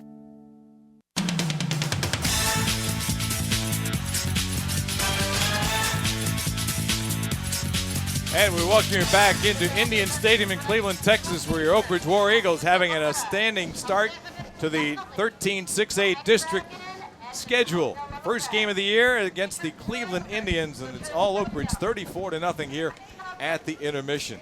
The halftime show sponsored by our friends at Top Dog Fireworks. Say it with a boom. And speaking of a boom, we're going to bring in a boom to get things started here. We're going to be joined by Chip Baker, a longtime teacher and coach for Oak Ridge. 26 years in Oak Ridge, Chip? Yes, sir. So this is my 27th year in education. 27th year in education. But total, I was about 9 of that at Oak Ridge, and 24 of my 27 years have been in Conroe Independent School District. You made a home here, haven't you? For sure. It's a great place. Love the area, great people, and the Conroe area has been great to me. How did you first get here? Well, I played ball, went to school at West Texas A&M University. I played football Where there. my brother went to school once upon a time. West Texas State, huh? Yeah. Yeah, and then when I graduated there, I came directly to Conroe ISD. I worked at Peak Junior High, then Washington Junior High. Then 2002, I went to Oak Ridge High School where we went to the state semifinals that year. It was an amazing run. The atmosphere was great. We had a great time. And then from there, I went to Conroe High School where I was the offensive line coach, head powerlifting coach for 12 years there. And that was amazing. Had some good times there with Coach Roger Holtkamp. And then had an opportunity to go to my hometown of Hearne, Texas to be athletic director for a couple years. Did that and then came back to Conroe ISD where I went to Oak Ridge. So I was there for 8 years, and then now I'm currently at New Waverly ISD. I've been there for a couple years. How many places have you not been to? Yeah, you know, what's crazy, it's really not bad for as long as I've been in it. You know, a lot of guys do a lot. I'm really not a move around guy. I like to get somewhere you and could sit have fooled me. Yeah. So now you're going with the times as technology has improved along the way. You've written books, but now you're getting into podcasting and things, correct? Yes, so about 9 years ago, I started my YouTube channel and podcast, The Success Chronicles, Chip Baker, The Success Chronicles. And what I do is I just interview people from all walks of life and share their stories for positive inspiration and motivation. Where did that idea come from to do that? that? Really what I've done is just taken all of the things that I love. Like I love having conversations with very knowledgeable people to learn things. You know, I think that, we can always learn something from everyone. And so just bring that together, doing the interviews, my love for technology, my love for music, so I've just brought all of those things together and made the Success Chronicles. Who are some of the people that you have had the chance to interview along the way that really struck you? Oh, I mean, for me, everybody. I mean, for somebody to sit down and talk with me, that That's strikes good me enough right there, right? Yes, I understand. But no, really, I love highlighting educators, coaches. You know, Coach Smith, Coach Derek Rush. You know, when he was there. You know, I've interviewed several people from the area. John Gordon, my favorite author, I've interviewed him. Mike Evans of the Tampa Bay Bucks. So I've interviewed some amazing people, and I have like 400 and something episodes. So Is that all? So it's been a great journey, and I'm truly grateful for it. Now you're also an author. You've got 27 books. Yes, sir. What are some of the books that you have written that people can look up and go to? So my most popular series that I have is called The Impact of Influence, and I bring authors together, people that just share their stories of people that have influenced or situations that have influenced and impact them, what they've learned from it, and then how they're using that to help make our world be better. And so we did 10 volumes of those. They all had different themes. You know, I highlighted coaches. You know, the volume 10 we did was about legacy, you know, living and leaving a legacy. And so that was great. I have a kid's book, Stay on the Right Path. My slogan is go get it. I believe no significant success is going to come to you. You got to go get it and make it happen. And so that's one of my titles. That's a more recent one. And so I've been blessed to do some pretty neat things and just enjoying the journey. So your books, are they to one target audience or are they to a broad audience? No, you know, I'm just going to, can I say it like I feel it? Absolutely. Whoever want to get it can get it. There you go. Right. You know, it doesn't matter. You have an adult, you have a kid, a teenager. Stool, right? Yes, sir. I'm just hoping to provide some encouragement, some positive inspiration to those people that are looking for it. And so I want to make sure that when I get to go visit the big man, that I've done everything that I could do to be a positive influence in this world.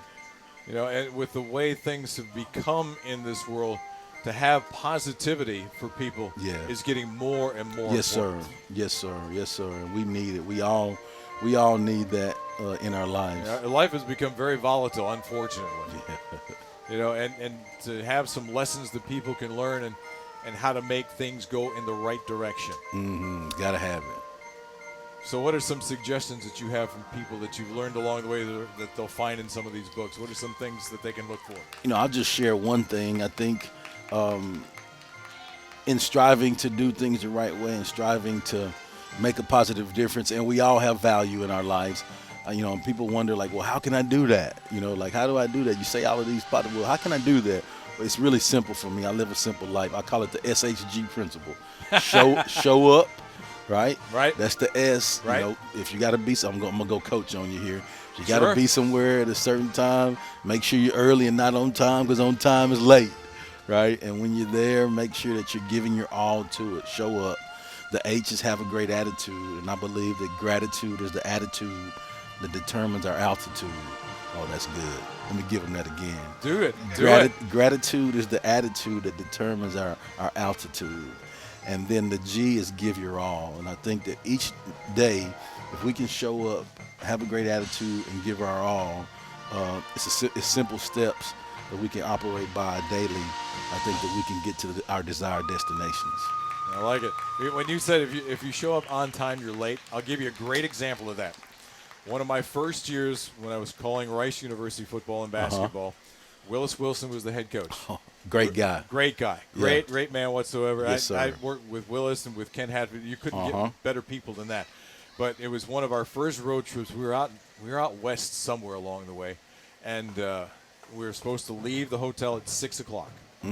So I go down from my room about 5:45, and I have to pay for using the internet back at those days. I have to close out my account. Yes, sir. There were a couple of people there at the desk, and so I get on the bus between 5:55 and 6 o'clock, but I'm the last one on the bus. Yes. And so I realized from that time forward that I had to back the clock up to make sure in case I ran into anything like that. So you're right. If you're on time, you're late. I was a perfect example of that. That's it. So tell folks how they can get some of your books and some of your podcasts. Where do they find you? So all of my social media is at Chip Baker TSC, as in The Success Chronicles, except for X, and X is Chip Baker 19. And so the books are on my sites. Like I have, it's all on Amazon. You can search all my name. You can search the books. But you have an easy name, Chip Baker. That's easy. You don't have no funny spellings or anything like that. Simple. Chip Baker. And no, away you go. No excuses to go get those books and go follow me. All right, but just on my social media, I have a personal site where if you want to get signed copies of the books, you can do that as well. And so that's where you can find me. So chipbaker.com. Chip Baker, The Success Chronicles. So on my social media, once you find it in the I'm going blank on it. But yeah, the link is in my social media that you can find it. Yeah. Very good.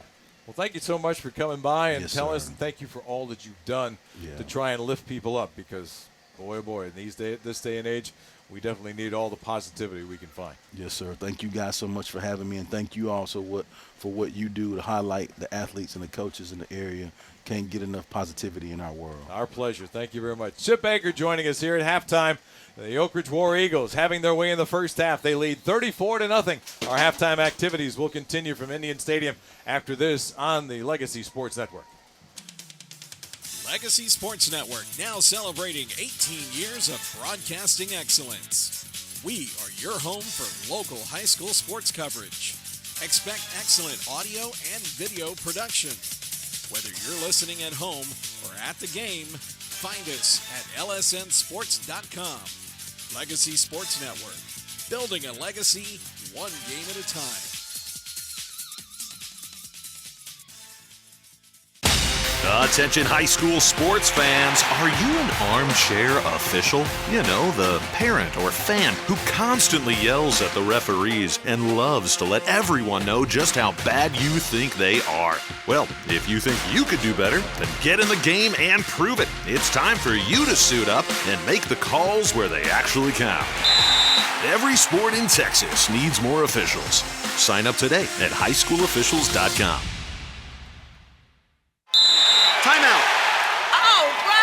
Remember, we're a team that plays together. Listen, the winning will take care of itself. We just have to get everyone involved. In interscholastic sports, we celebrate what makes every one of us unique. And in the pursuit of a common goal, everyone in the huddle, in the bleachers, and in the community comes together. This message presented by the UIL and the Texas High School Athletic Directors Association. Have you noticed bad behavior has become normalized at interscholastic athletic events? Some fans seem angry. They lack civility toward one another. Some even get aggressive and unruly. Time out! What is going on? This has to stop. Let's not forget, school sports aren't just about winning. And they're definitely not an excuse to take your frustrations out on the official or the opponent. They're about teaching lessons like perseverance, respect, and empathy, so students can learn and grow as people, not just as players. We all have a role to play in setting a good example for our students and teaching them these important values. So fans, it's time to step up your game and behave positively at interscholastic athletic events in Texas. This message presented by the UIL and the Texas High School Athletic Directors Association. Welcome back to Halftime on the Legacy Sports Network. Week 3 of the 2025 Texas high school football season under the lights. All of the games on the lsnsports.com schedule are being played tonight. I'll go over those in a minute, but first let's get to our top stories of what's going on here on Friday night. If you're bouncing around looking for some interesting things to watch, listen to, or talk about, if you'd like to follow high school football on a statewide level, we've had some incredible matchups and incredible, interesting stories the first 2 weeks of this season, especially with some surprise teams that are not getting off to a great start. One of those in the area. Talk about that in a minute. But games that are going on across the state that are of interest. South Lake Carroll, I haven't talked much about them the first couple of weeks, even on my scoreboard show, but they are a very nice, solid 2-0. They're not one of those teams that is falling off the pier a little bit. But South Lake Carroll, they have a challenge tonight against Trophy Club Byron Nelson. Kind of a rivalry game, I guess, is developed between these two schools. But Byron Nelson is a team that is just trying to get over the hump and make that big, deep playoff run. Needing a signature win, they'll try to get one against South Lake Carroll tonight. Westlake Chaparral, they lost their opener at home to Prosper and find themselves 1-1 on the season, but they've got Atascocita tonight. Everybody in this area knows about Atascocita, quarterfinalists the last couple of years, always eventually falling to North Shore. The regular season meeting and the playoff meeting are always different between those two, but Atascocita is a very solid and athletic football team. Speaking of North Shore, they have Westfield tonight. Now, Westfield is a good program, very solid, but they have not been able to compete with North Shore. North Shore comes in 1-1. They're only lost to South Oak Cliff. See how that game is going. Longview, your semifinals from a year ago, taking on state finalists South Oak Cliff. It's just another part of that gauntlet schedule that South Oak Cliff has, starting off with North Shore with the win, Duncanville a loss, and now they're getting Longview tonight. North Crowley, defending state champions, they have a gauntlet of a schedule as well. They're taking on Denton Geyer tonight, another powerhouse in the larger classifications. Now, 0-2 Katy. When is the last time you've ever said that? I haven't looked into it. I'm actually kind of afraid to because it's been so long. Might even outdate me. But Katy is 0-2. They have Morton Ranch tonight, and it's the District 19-6A opener. So maybe a chance to get on the winning track for the Katy Tigers and that big red machine. Now, games that we cover or areas that we cover here on the Legacy Sports Network, there are two districts that are getting underway this week. District 13-6A, this is the Conroe area, and both of our coverage areas, complete opposite sides of the greater Houston area. This is the Conroe and Woodlands area. Last night we had College Park defeat Conroe 35-0, district opener. Of course, we have Oak Ridge and Cleveland here. Grand Oaks and the Woodlands are here on the lsnsports.com as well. Willis Wildcats taking on Conroe's Caney Creek. Now, Willis, remember last week, lost to Klein Collins 42-13 after their opener, a 42-14 win over Aldine Davis. This is a team that has made deep playoff runs, running into DeSoto, unfortunately, but we'll see what happens with the Willis Wildcats. They will battle the Woodlands for the district title as they've done the last couple of years. Now, moving on down to the southeast part of the greater Houston area, District 22, 6A. This is the Pasadena area. They are also opening up district play this week. Last night, Manville defeated Pasadena Memorial 67-7. Other games, Dawson is taking on Dobie. That game is here on lsnsports.com. Rayburn is taking on the Pearland Oilers, and Alvin is taking on those Sharks from Shadow Creek. That one is also right now, right here on the Legacy Sports Network. So lots more games, or lots more action, I should say, coming your way.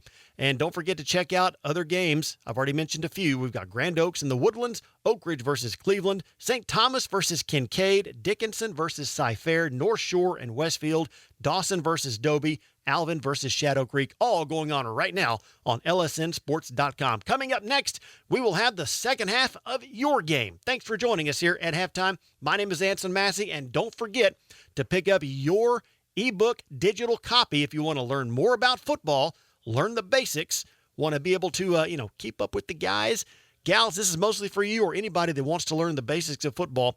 FirstDownFootballGuide.com. And pick up First Down, a Woman's Guide to Football. It is the basics, written by my very good friend, retired sportscaster Andrew Pearl. That's FirstDownFootballGuide.com, just $9.99 introductory price. Check out Andrew's just brilliantly written, basic as can be, the basics of football. Learn to keep up with your friends, with your husbands, with your guys, with the gals, with anybody else. Learn the game, know the game a little bit better, and it's more about just the tailgate. I'm Anson Massey. Second half coming up right after this on the Legacy Sports Network at lsnsports.com. Legacy Sports Network, now celebrating 18 years of broadcasting excellence. We are your home for local high school sports coverage. Expect excellent audio and video production. Whether you're listening at home or at the game, find us at lsnsports.com. Legacy Sports Network, building a legacy one game at a time.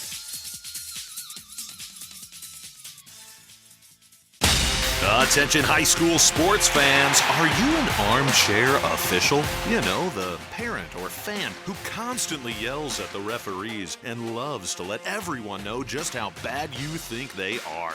Well, if you think you could do better, then get in the game and prove it. It's time for you to suit up and make the calls where they actually count. Every sport in Texas needs more officials. Sign up today at highschoolofficials.com. Timeout. All right. Remember, we're a team that plays together. Listen, the winning will take care of itself. We just have to get everyone involved. In interscholastic sports, we celebrate what makes every one of us unique. And in the pursuit of a common goal, everyone in the huddle, in the bleachers, and in the community comes together. This message presented by the UIL and the Texas High School Athletic Directors Association. Have you noticed bad behavior has become normalized at interscholastic athletic events? Some fans seem angry. They lack civility toward one another. Some even get aggressive and unruly. Time out! What is going on? This has to stop. Let's not forget, school sports aren't just about winning. And they're definitely not an excuse to take your frustrations out on the official or the opponent.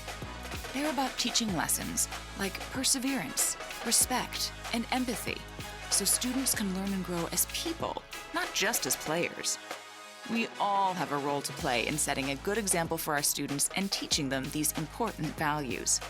So fans, it's time to step up your game and behave positively at interscholastic athletic events in Texas.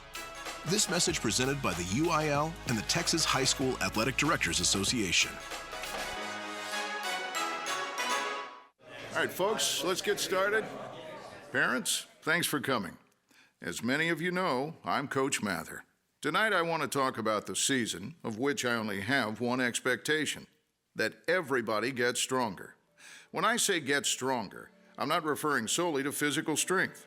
Sure, we'll be in the weight room, we'll be running stairs, but we're also going to focus on developing mental toughness and grit, because those are the characteristics that allow us to achieve greatness both on and off the court. So how do we develop those things? By getting comfortable with a challenge, by cultivating the confidence necessary to overcome adversity in all forms. That's why I coach. That's my purpose. Every member of this team can lean on me, and I'll teach them how they can lean on themselves and each other. This message presented by the UIL and the Texas High School Athletic Directors Association.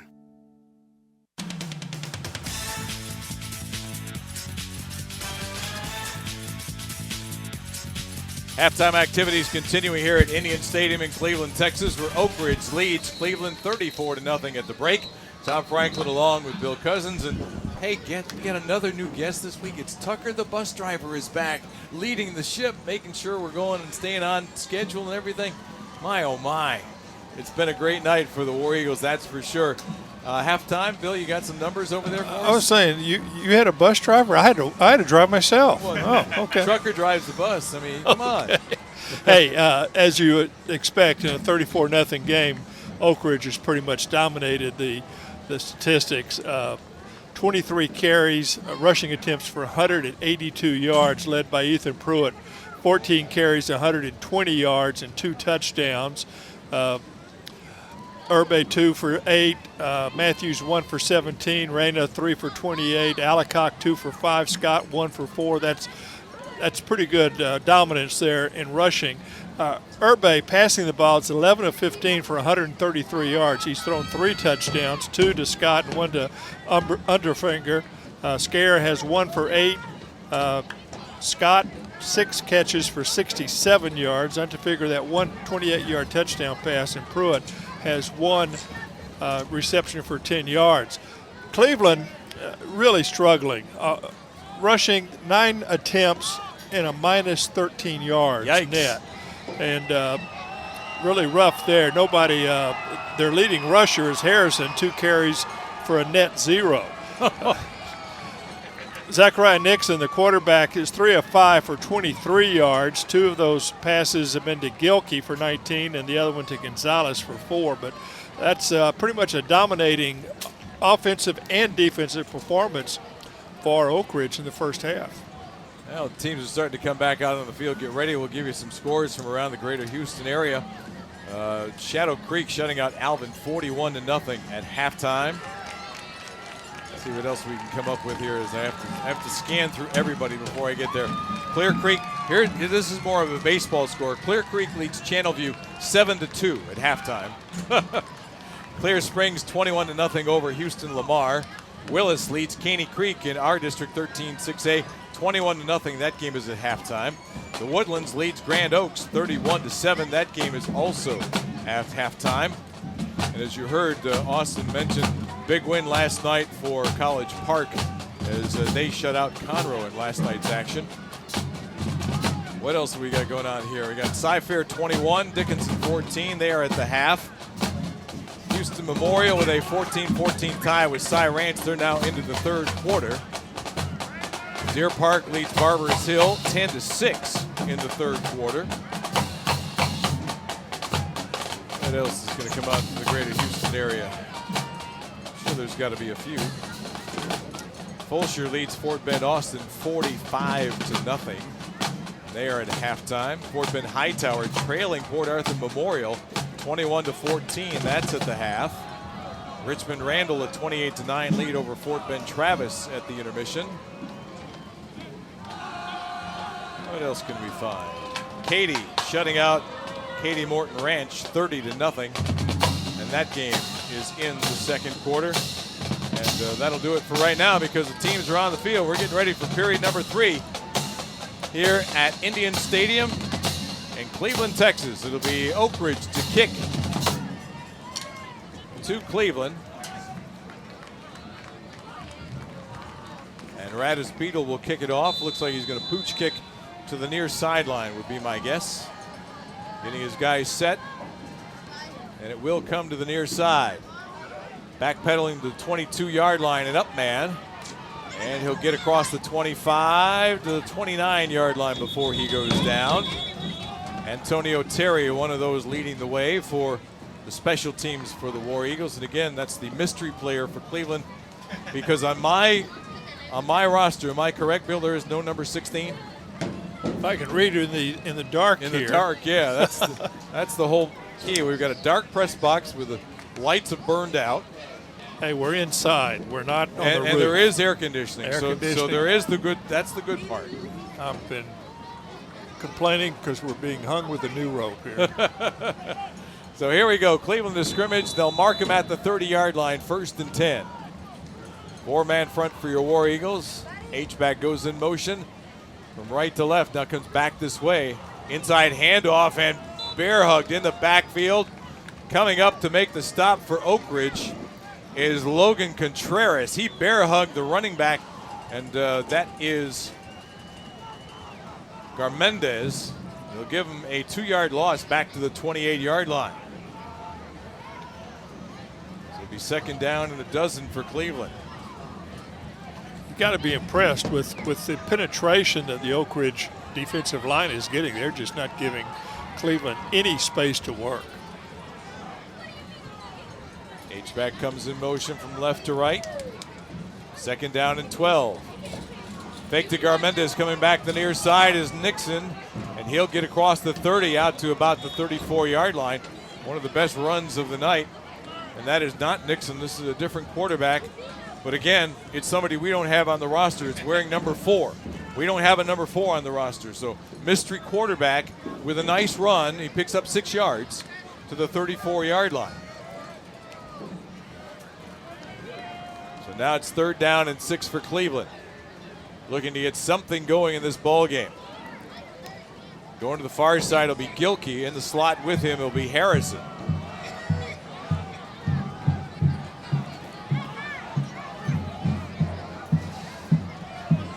Waiting for the snap.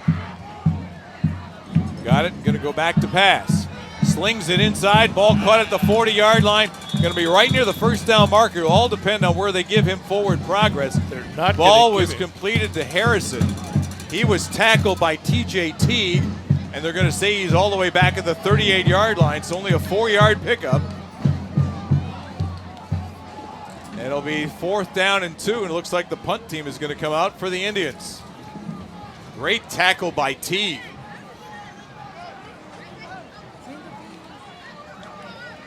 The War Eagles going to hold Cleveland to a 3-and-out. Barnes will drop back inside his 40-yard line.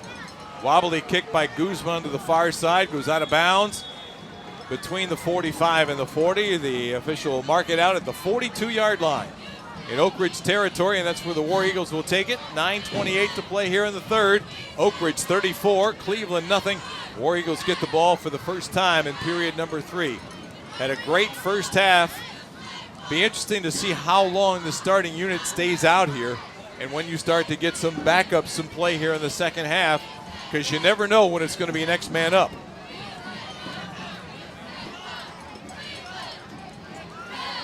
This is one of those games, unfortunately, it'll ruin the budget because everybody will get in and everybody gets the letter. Drayton Urbe waiting for the officials to say we're ready for action. Not sure why we're waiting. He's going to have Scott to the near side with Matthews in the slot with him. Got Scare on the far side with Unterfinger. We have 2 officials back in the backfield, the back judge and side judge discussing That's what we're waiting for. So we'll tell you about some of our sponsors, like the folks at El Portal Mexican Grill. The best Mexican food in spring is at El Portal on Oakhurst. El Portal with delicious enchiladas, tacos, and mouth-watering fajitas, as well as all of your Tex-Mex favorites. Go by between Tuesday through Sunday to El Portal Mexican Grill. 9:28 to go. We're finally ready for play, I think. Now the official's coming over here to have a word with Johnny Sanders. Or no, one of his officials. No, we're going to talk to the field judge.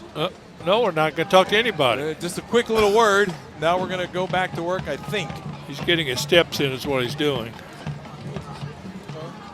With the way the War Eagles have been going up and down the field, you would think he got enough in the first half. So here we go. 1st and 10, Oak Ridge. They'll say the 43-yard line. Low snap, Urbe throws it out in the flat. Unterfinger with a catch, dragging a defender with him across the 45 to about the 47-yard line. He made something out of nothing. He dragged Gilkey with him. And now we got a whistle. We got an injured War Eagle. It may be Unterfinger. Down on his hands and knees, it is Logan Unterfinger who's shaken up. So we're going to get a timeout on the field. 10 to the injured player. 9:14 to play in the 3rd. Oak Ridge 34, Cleveland nothing. We'll be back to Indian Stadium after this on the Legacy Sports Network. Hello, this is Dr. Steve Hotze. Do you struggle with joint pain? Is your joint pain making your everyday activities a chore? You may have been told that surgery is your only option. God has given your body an amazing ability to heal itself. At the Hotze Health and Wellness Center, we can help your body tap into this ability, providing you with regenerative joint therapy so you can live pain-free. Call 281-698-8698 to schedule your free consultation. Imagine living pain-free without the need for joint replacement surgery. Our team at the Hotze Health and Wellness Center can offer you a natural approach to resolving your joint pain using regenerative joint therapy. Logan Unterfinger able to walk under his own power to the sideline, but took a seat on the bench. On second down, running play, and this is Ethan Pruitt, and he'll get right close to first down yardage at the 47 in Cleveland territory, and the officials say move those sticks.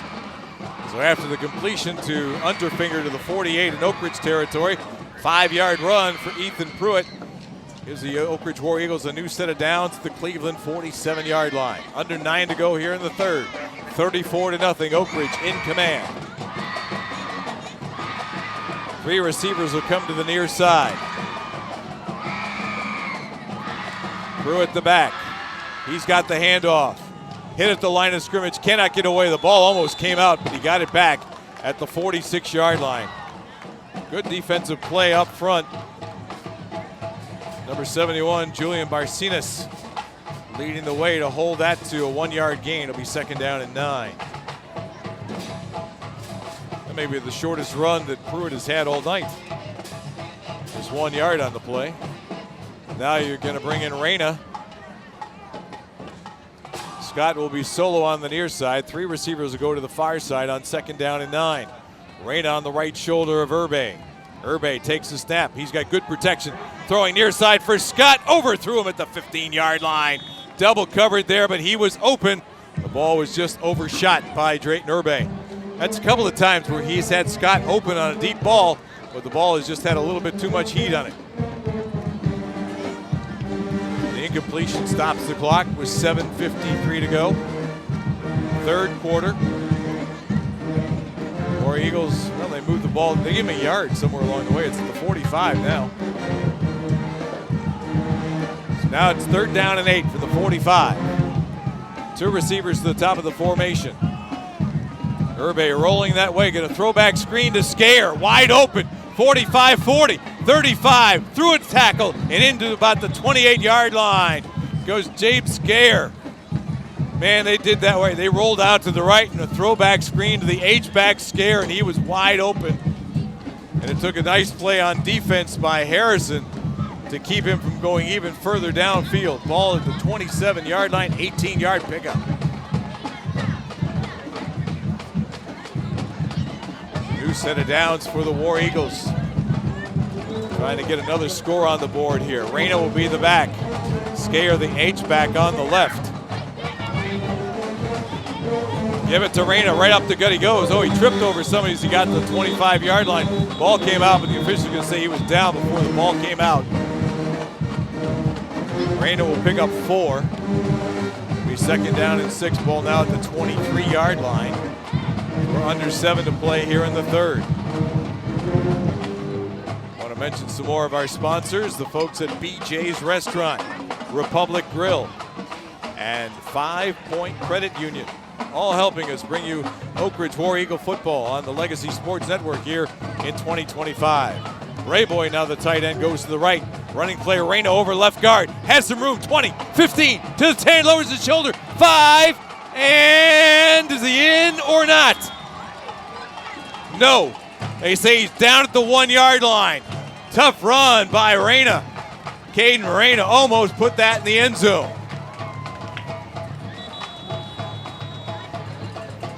Spot the ball inside the 1-yard line for all intents and purposes.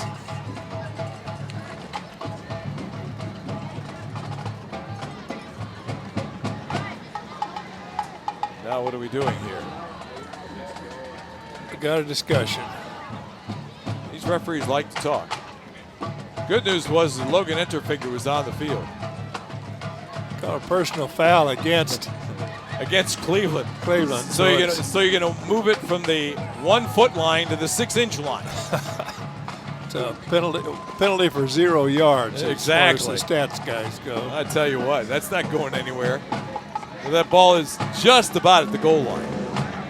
You could lean down and blow on it and take it in the end zone. See if Oak Ridge has a tush push in their arsenal here. That seems to be one of the going things in the game of football these days. Tom, I was listening to our friend Brad Sham on the Cowboys broadcast last week, and he discovered that the tush push has a sponsor. Oh, really? Yes. Well, it's a pistol formation. Urbe with a handoff and going into the end zone is Reyna. He deserved that touchdown after that last run. Caden Reyna takes it in from a yard out to cap the drive for the War Eagles and extend the lead to 40-0. Caden Reyna picking up his first touchdown of the season. War Eagles on a 58-yard march.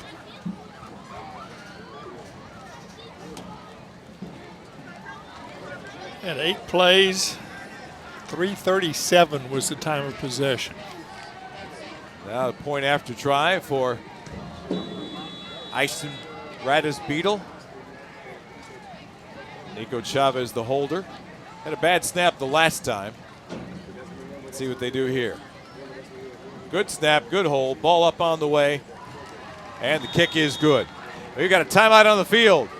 Our new score, Oak Ridge 41, Cleveland nothing. 5:35 left here in the third quarter. This is Oak Ridge War Eagle football on the Legacy Sports Network. We've got the power to make things right. Mr. Electric, show you the light. Looking for electrical help you can count on? Switch to Mr. Electric. We have some of the best trained electricians in the business, and they're ready to help you with any project, big or small. Best of all, with Mr. Electric, our work is 100% guaranteed. That's why so many people trust Mr. Electric. We've got the power to make things better. Mr. Electric.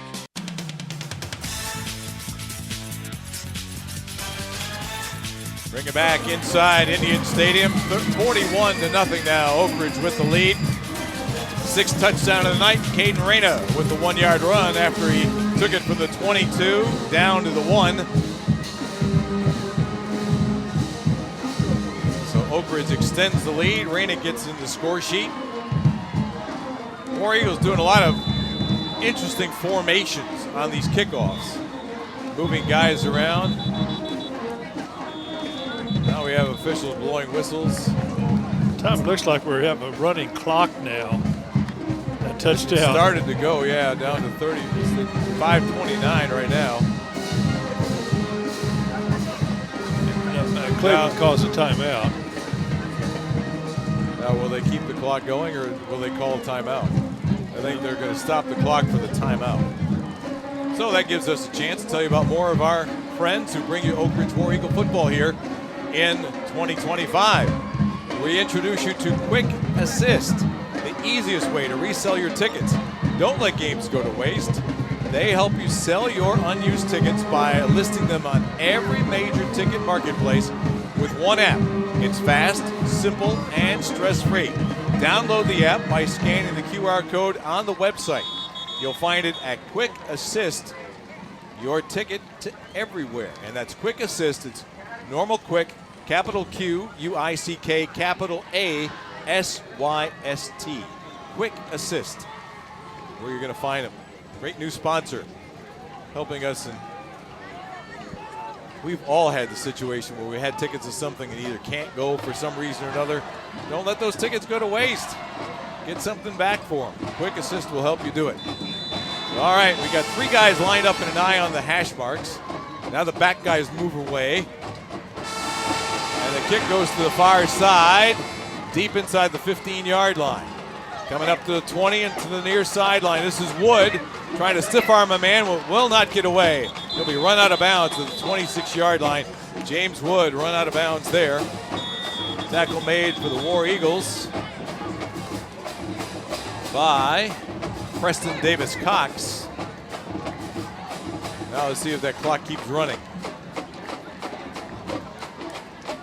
They'll spot the ball. have a flag down on the play there at the Oh, there it is. 28-yard line. Between the 28 and 29, right in the center of the field. You would assume this would be against Cleveland.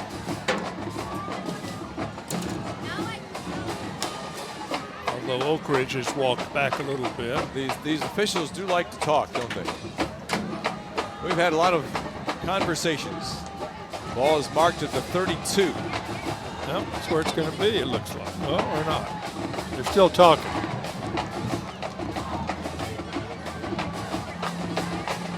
Keep thinking of the Tommy Lasorda argument. You like pizza? I love pizza. The conversation continues. Don't have the list of the officials for tonight's ball game, but it's good to see more and more females getting into the officiating of sporting events, especially the high school rank, and maybe can take it further. You know, we've seen female officials in the NBA for a long time. We've seen female officials now for a number of years in the National Football League. There was a holding call against unsportsmanlike conduct and an unsportsmanlike conduct. Oh my goodness! Cleveland. So where are we going to mark the ball? That'll be the interesting thing here.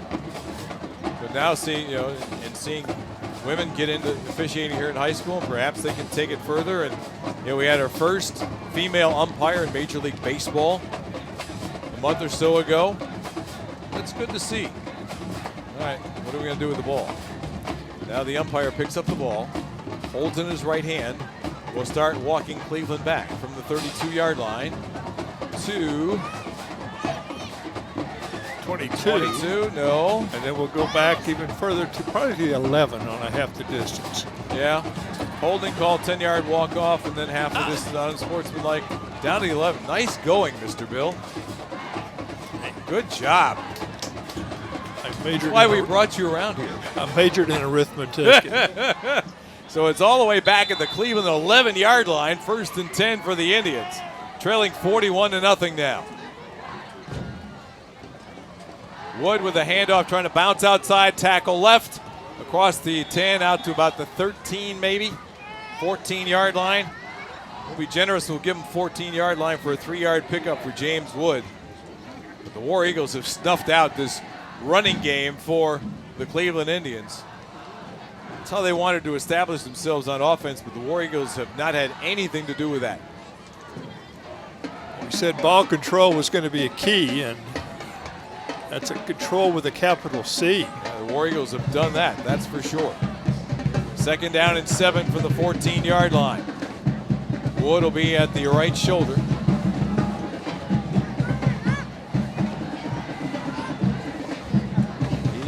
Fake it to him, trying to come this way is number 4, and I wish I could tell you who he is, but number 4 is thrown for a loss for the War Eagles. Great defensive play there. Titus Braby in the backfield and not letting that man out of his control. Early penetration defensively. No, that's Nico Collins, number 7, the backup quarterback. Yeah, surprised to see Nico out there.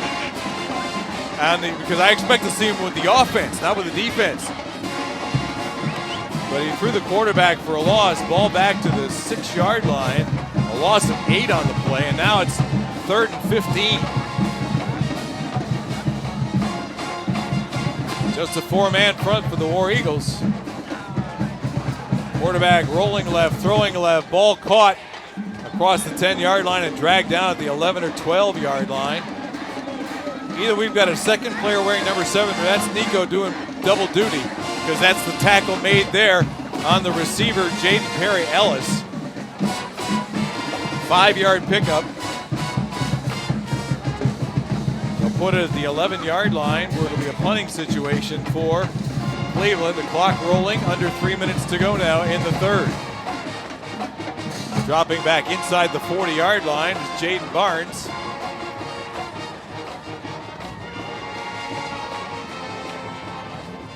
Good snap. Guzman sends it high. It'll hit at the 39-yard line and take a favorable roll for Cleveland and go out of bounds at the 45-yard line. That's best punt of the night for Henderson Guzman, as the War Eagles will get it with 2:27 to go here in the third. They're at the Cleveland 45-yard line with a 41-0 lead. Family owned and operated Top Dog Fireworks has 14 locations in the greater Houston area. Just go to topdogfireworks.com to find one near you. Top Dog Fireworks, supporting the community and wishing local high school athletes the very best of luck in 2025. Make memories and strive for your goals. It's Top Dog Fireworks, where you say it with a boom. See if the War Eagles have another boom left here on offense. Urbe still at the controls. Handoff straight up the gut. We have a new running back. A very new running back. They got 3 running backs on the depth chart. And this is the 4th one. This is Rogers Wheeler, a junior, getting his first action of the season. Wheeler will pick up 3 to the 42-yard line. It'll be 2nd down and 7. James Scott still in there at the receiver. Titus Brayboy at the H-back. Now James Skayer comes in. He'll be the other H-back. Logan Unterfinger is still in at the wide receiver spot. Good to see after he was shaken up. So you got 2 tight ends and 2 wide receivers on 2nd and 7. Give it to Wheeler. Nice cutback as he started right, put the foot in the ground, came back left, got inside the 40 to the 37-yard line before he goes down. Last one off the pile for the Cleveland Indians. It's number 30, and that is Jaden Gibson. He's been pretty active in this ball game tonight. So now it's 3rd down and 2 from the 37-yard line in Cleveland territory. Under a minute to go here in the third. A receiver to either side. H-back in the backfield. Fake it to him. Unterfinger under pressure throws. Has Skayer across the 35. He'll get across the 30 and down close to the 25-yard line before he goes down. Tackle made at the 26, they say. That's an 11-yard gain on the little toss from Urbe to Skayer. Moves the sticks for the War Eagles. Keeps the drive alive. They do not have to run another play here. Play clock is not running. Game clock is down to 25 seconds. Referee talking with Tyler Blackshear on the far side to see if they're going to run a play or not. Looks like they will. 1st and 10 from the 26. Running play, Wheeler over left tackle, across the 25, across the 20, and finally wrestled down at about the 17-yard line. Rogers Wheeler with a nice carry on the ball game. Cesar Castillo makes the tackle. It'll be an 8-yard gain, and that'll do it for period number 3. Oak Ridge building on their lead here at Cleveland through 3 quarters. It's the War Eagles 41, Cleveland nothing. Back with 4th quarter action after this on the Legacy Sports Network. Hello, I'm Dr. Steve Hotze. Are you sick and tired of being sick and tired? Are you fed up with your doctor giving you drugs simply to mask your symptoms rather than treating the cause? As you age, I believe you should be brimming with energy, vitality, and enthusiasm for life. The Hotze Health and Wellness Center treats individuals from all over the country and world in an environment of extraordinary hospitality. We specialize in the treatment of allergies, yeast, replenishing natural hormones, vitamin and mineral supplementation, and a healthy eating lifestyle, all of which boost your immune system, increase your energy level, and your health span. If you'd like to obtain and maintain health and wellness naturally without pharmaceutical drugs, then contact one of our wellness consultants today at 281-698-8698 or visit HotzeHWC.com and request a free copy of my best-selling book, Hormones, Health, and Happiness.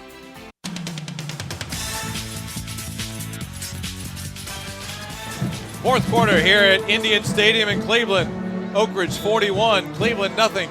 War Eagles have the ball. 3rd down and short from the 17-yard line. Oh, through the receiver's hands and intercepted. Oh my goodness, it went through Matthews' hands and got picked off. And that is Jarvion Payne with the interception for Cleveland. First mistake for the War Eagles tonight, just unfortunate. It was a wide receiver screen. Matthews had blockers in front of him, and the ball just went right through his fingertips and into the arms of Payne. But it shows that Cleveland is still playing hard, even though they're down 41-0. They're trying to do something. That's one of the philosophies of Johnny Sanders. It's kind of interesting. We had Chip Baker talking about the plus things, and Sanders had been working with underdog teams throughout his entire coaching career, so this is nothing new for him to come to a place like Cleveland and try and instill some positivity. On first down, quarterback keeper across the 20 and out to about the 24-yard line is quarterback number 4. That's all I can call him. They don't have a name on the roster, and they'll mark him out to the 28-yard line and say that's good for a first down. Move the sticks. So number 4 with a first down run out to the 28-yard line. They've had very few of those first downs tonight. Just underway here in the fourth quarter. Cleveland looking for something to hang their hat on before time runs out tonight. On first and 10. Running play for keeps. Fake the ball to Garmendez, and the keeper by the quarterback will go to the 31-yard line. Last one up off the pile for the War Eagles was Aiden Collada, excuse me. 3-yard pickup, they'll say, to the 31-yard line. Second down and 7. No huddle, but not really a hurry-up offense for Cleveland. They just kind of gather near the line of scrimmage, get the call from the sideline, and go to work. 2 receivers to the top of the formation. Be a running play for Garmendez. He'll get across the 30 and out to about the 34-yard line before he'll go down.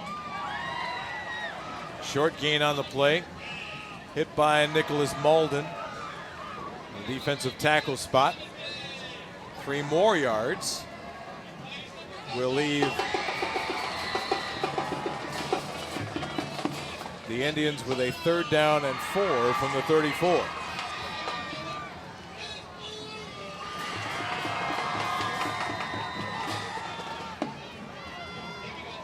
Here's the snap. Quarterback keep around the right side and stops shy of the first down marker. Great open field tackle there for the War Eagles. And I want to say that is on number 21, Aiden Dozier. Made the stop about a yard shy of the first down at the 37-yard line to leave Cleveland with a 4th and 1 with 9.5 to play. They have nothing to lose by going for it here in this ball game, and that's what they're going to do. Slot to the top of the formation. Quarterback keeper, and he squirts through at the last minute. War Eagles had a chance at the 36-yard line, but somehow he squirmed away from a couple of defenders and got across the first down marker for the first down at the 40. A new set of downs for the Indians. 9-10 and counting left in this game. 41-0 is our score.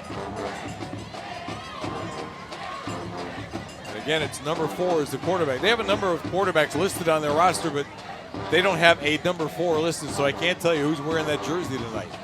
I wish I could. Slot formation to the bottom of the formation. Tight end to the top.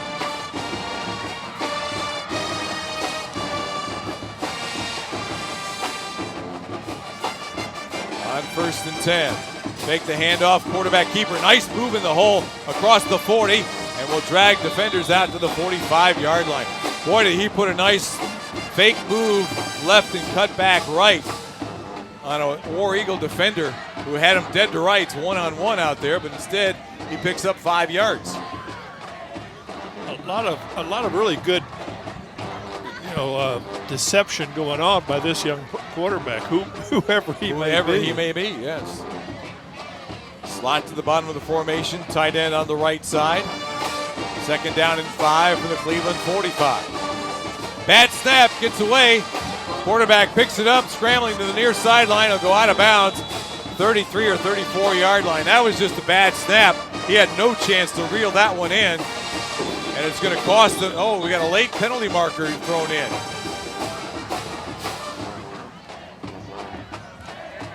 So the ball's going to be inside the 35-yard line, maybe.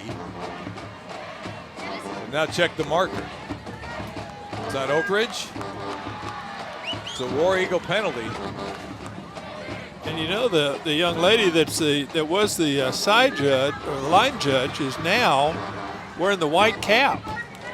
Is that right? Yeah. I wonder what happened to our official. I wonder what that was all about. Yeah. So the walk-off will take it to Oak Ridge territory at the 49-yard line.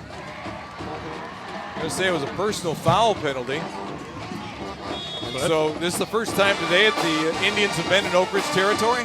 Yep. I think it is, yeah. So from the Oak Ridge 49, Indians have it, 1st and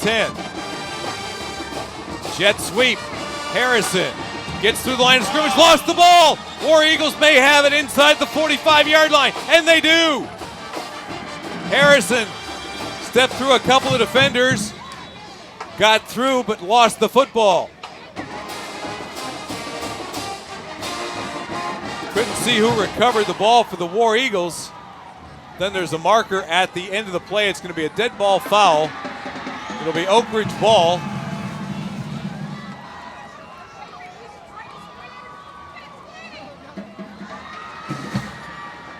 Unsportsmanlike conduct against Cleveland following the fumble recovery. It was a nice run. Jet sweep for Harrison, but he lost the ball as he tried to cut through a couple of defenders. We've got 7:23 to go here, and Oak Ridge will have the ball when they walk it off. It should be in Cleveland territory at about the 41, maybe. Right now they got the sticks at. Well, they're walking back the other way. What's going on here? Well, now it's like they pointed that it was against Cleveland, but maybe it was an Oak Ridge personal foul. Because the ball's back at the 29-yard line right now. Yeah. So it would have been at the 44, so it had to be an Oak Ridge penalty. Nonetheless, the War Eagles will have the ball at their own 29. They lead 41-0. Boy, I sure wish we had a referee's microphone so we could understand what was going on. More garble. Better without it. And Chavez, the quarterback, handoff. This is the running back, Allicock, over left tackle and out across the midfield stripe and into Cleveland territory. They'll put him down at the 45, and that's a pickup at 26 for Matthew Allicock. Well, that erased the penalty pretty quick, didn't it? Yes, it did. Takes us under 7 minutes to go in the ball game. So Nico Chavez now running the attack. Matthew Allicock behind him in a pistol. Hand off to Allicock. Room on the left side to the 40. Drives forward close to first down yardage. He'll be about a yard shy at the 36-yard line. Matthew Allicock getting great forward movement from the offensive line. And these are a lot of the backups who are seeing action now. And they're doing a great job opening up running plays for Matthew Allicock. Now the wide receivers for the War Eagles. You got Preston Davis Cox is out there, Jeremiah Matthews.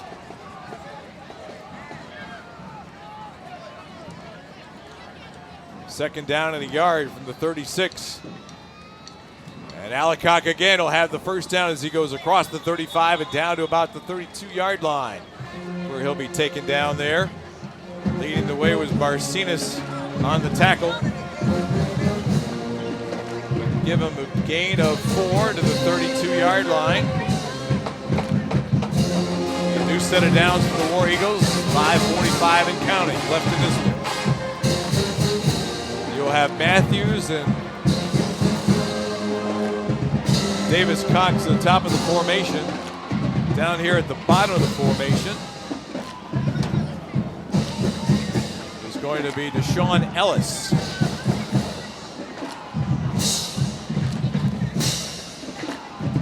Now it's Rogers Wheeler at the running back spot. He's got the handoff over right tackle, across the 30, across the 25, to the 20, dragging defenders inside the 15 and all the way down to about the 12-yard line. What a run by Rogers Wheeler. This young man's been pretty impressive in the limited time that he's had here in the second half.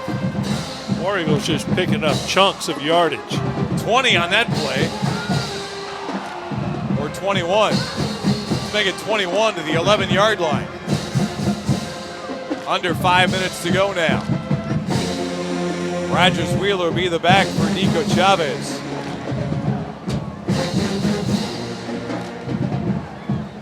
He'll have two receivers at the bottom of the formation.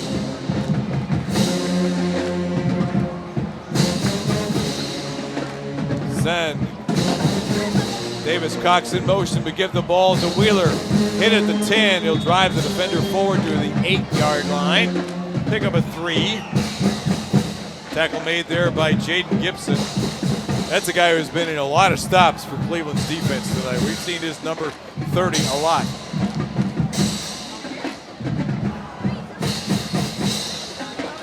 Put the ball at the 8-yard line. It'll be 2nd down and 7. War Eagles can get a first down without getting a touchdown. Chavez in the pistol. Wheeler with the handoff over the right side, inside the 5 to about the 4-yard line goes Rogers Wheeler. And again, who's on the tackle? Number 30, Jaden Gibson. 4-yard pickup to the 4-yard line. It'll be 3rd down and 3.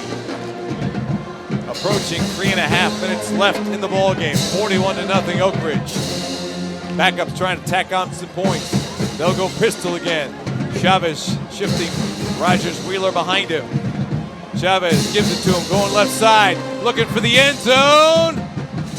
And they say stop at the 1-yard line, but it might be a first down. It'll depend on the spot. So Rogers Wheeler. Will he get the first down? Well, the sideline marker says 4th down. It wasn't a 4th and goal. But if he's inside, well, he's outside the 1. Okay. So officially the 2-yard line. 4th and 1 for Oak Ridge. 3:05 to play and counting. Chavez gets the handoff to Rogers Wheeler around the right side, diving for the end zone, and he's in. Touchdown. Rogers Wheeler with his first score of the year, capping off a 71-yard drive that increases the lead to 47-0.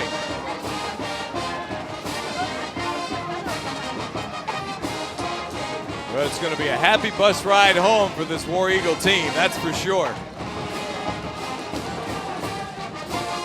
8 rushing plays to go those 71 yards for the War Eagles. Starting off with a 15-yard penalty, and it just helped the stats. So Radis Beetle will try the PAT. Chavez the holder. At snap again, flags are down. Chavez rolling to his right, looking for the pylon. No, they're going to say he's short, but there's a marker across the way. Check the penalty marker before we go anywhere with this. That linesman on the other side, I think he mentioned showed offsides. Well, it'll be the second time that Cleveland has been offsides on a PAT try. And they ran the clock on this extra point again. I don't have a problem with that. Well, it's a semi-running clock, I guess. So now half the distance will move the PAT try up to between the 8 and 9 yard lines for Radis Beetle. See if we can get a good snap this time. It is a good snap and a good placement, and the ball is on the way and good. The clock says 2:54 to go, and our new score, well, it's not Oak Ridge 98 to Cleveland's nothing. It's 48-0. We'll take a timeout and come back to Indian Stadium after this on the Legacy Sports Network. Bonfire Wings is a neighborhood-based, fast casual counter service restaurant. Bonfire Wings specializes in 12 unique flavors of hot wings. Traditional favorites like gumbo and boudin are mainstays. They boast wing sauces with creative names such as Cajun Mojo, Garlic Parmesan, Spicy Creole, Insanely Hot, the award-winning and top seller Honey Barbecue, Hot Lemon Pepper, and Sweet Heat. 2 Houston area locations including in North Shore on Woodforest Boulevard. Bonfire Wings, genuine Creole, uniquely Cajun.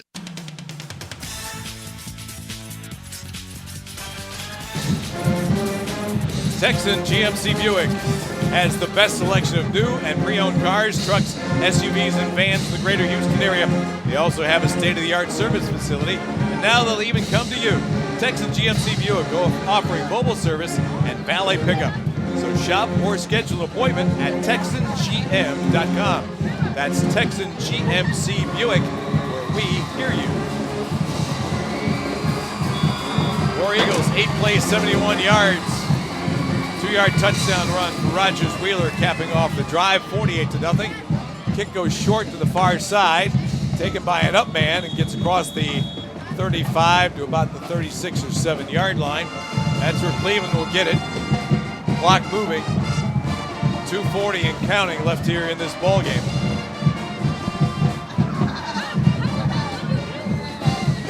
It's been a great way to start the schedule in District 13, 6A for the War Eagles, but they go from the ridiculous to the sublime, kind of speaking, because they play College Park next week at Woodforest Stadium in College Park, one of the favorites here in District 13, 6A. It'll be a real test, but the War Eagles will have some confidence with a really good win over Stratford and getting the job done tonight here against Cleveland.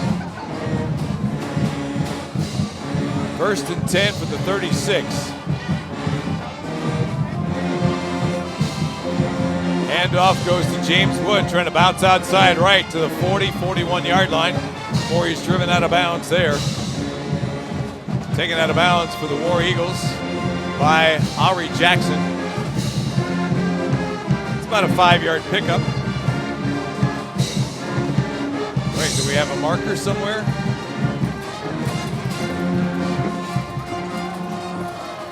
Somebody may have called timeout.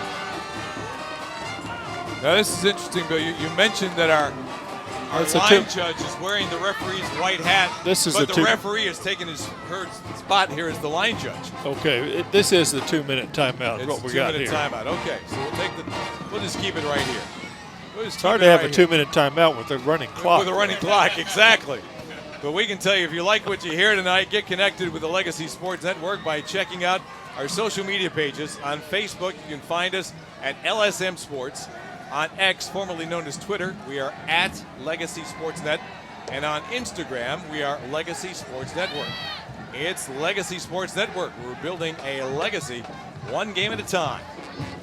Thanks to the folks at Petroleum Materials, Andy's Cleaners, and Golo Car Dealership for sponsoring War Eagle football here in 2025. So it'll be 2nd down and 5 for Cleveland for their own 41-yard line. After Wood picked up 5 yards on that 1st down carry. Give it to Wood again, bounces outside left, trying to get to the sideline. 45, stiff arms a man, 50 into Oak Ridge territory and shoves a guy to the turf, and he's going to get a penalty for that. It was a late forearm shiver that he delivered to, that's Ari Jackson, who's slow to get up after he was out of bounds, and that's the frustration showing from James Wood. There was a nice run. He's been kept under wraps most of the night. Just here in these final seconds, but he was definitely out of bounds. Just threw a forearm right to the upper part of the body of Ari Jackson, sent him flying to the turf, and the coaching and the training staff is going to come over here and take a look at him. Officials are also huddled around. While they do that, we tell you that more of our sponsors here in 2025 is Planet Ford, Hughes Gozad, and Terzetto Construction. So Jackson is going to walk to the sideline under his own power.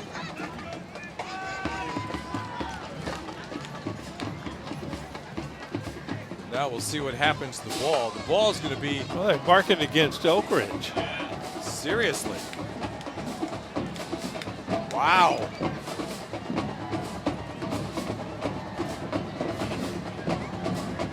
So the ball's going to go from the 44 down to the 29. So a nice run by James Wood, plus personal foul penalty. Makes a gain on the play of 30 yards. Clock stopped with a penalty of 1:40 left in the contest. Cleveland would love to get on the board. They have something to take home after this game. Two receivers come to the bottom of the formation. Wood in the backfield with Nixon, who's back in at the quarterback spot. Nixon will try and throw near sideline, overthrew his intended receiver. Oh, and now we're going to get a flag for a late hit. He ran into the defender. The defender did not try to hit him. The wide receiver, that is Jaden Perry-Ellis, but the defender was coming over to defend. Perry-Ellis, the ball goes over his head, and on the next step, the two collide. That was not an intentional blow. They're going to call that a hit against a defenseless receiver there, Tom. So he did not try to deliver a hit; they just collided. Yeah. And there's a discussion. There are four of them huddled about. What did you see? What did you see? There are two flags there. The receiver, Jaden Perry-Ellis, does get up and is walking toward the bench area. Now he may be going back even into the huddle. See what the indication is.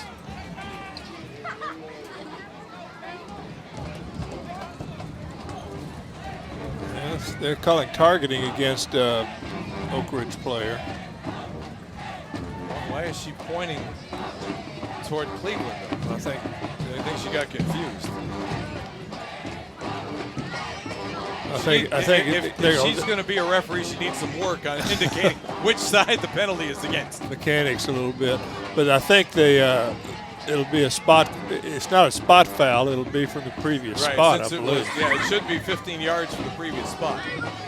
Now, as we reach near the end of this ball game, we tell you that Oak Ridge War Eagle football on lsnsports.com is a production of Legacy Sports Network. Any rebroadcast or retransmission of this game without the express written consent of the Legacy Sports Network is strictly prohibited. Bill, I have an exciting word for you here. Announcers are paid by LSN Sports. Oh. Tucker, I'm sorry. You're not an announcer, so you don't get paid, but Bill and I will get paid tonight. First down for Cleveland, running play up the gut, getting to about the 10-yard line. They marked the line of scrimmage at the 13 after the penalty. Running play up the middle, and that's a couple of yards to the 9.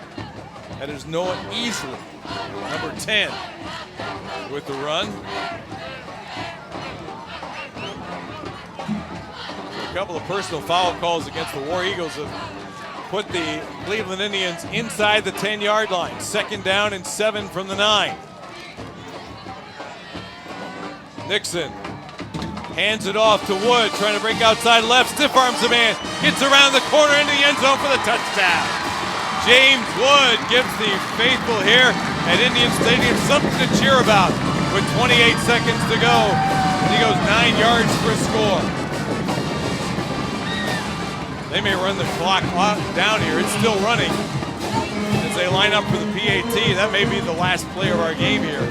With this running clock with that 48-0 lead. Well, it's now 48-6. They'll try to set up for a PAT for Henderson Guzman. Or will they try for 2?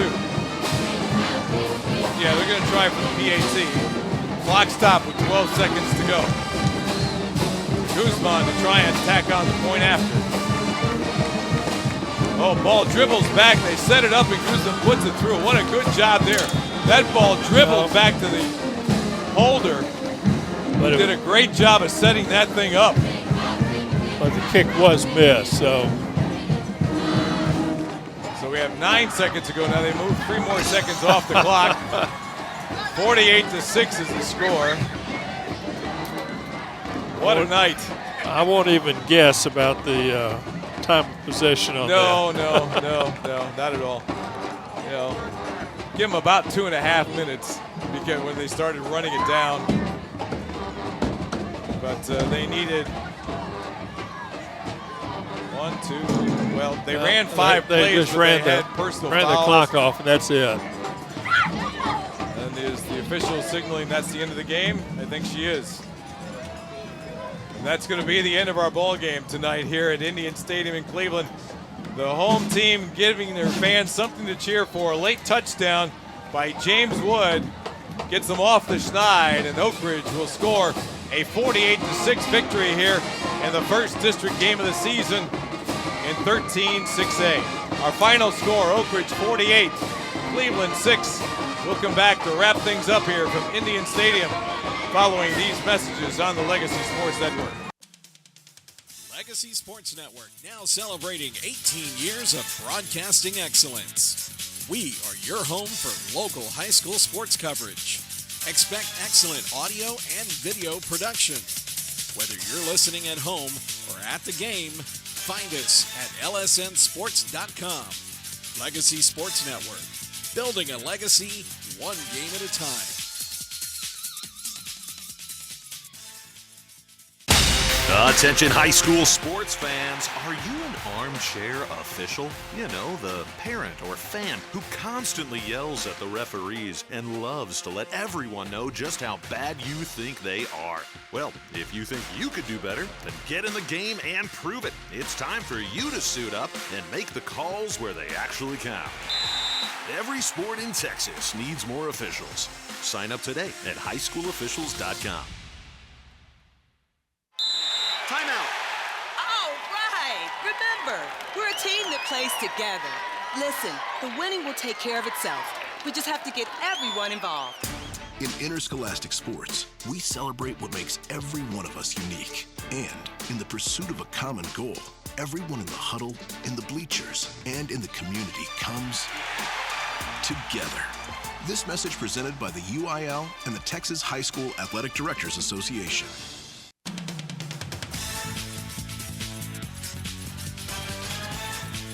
And we welcome you back into Indian Stadium in Cleveland, Texas, where tonight your Oak Ridge War Eagles improved to 2-1 on the season and 1-0 in District 13-6A with a convincing 48-6 win over the Cleveland Indians. Tom Franklin, Bill Cousins with you here at Indian Stadium.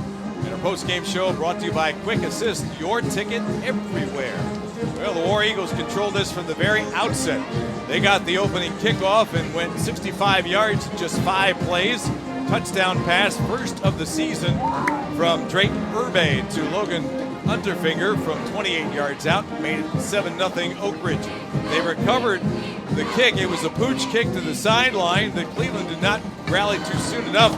The War Eagles collected the ball at the Cleveland 36-yard line, and in just 2 plays were in the end zone on a 28-yard run by running back Ethan Pruitt.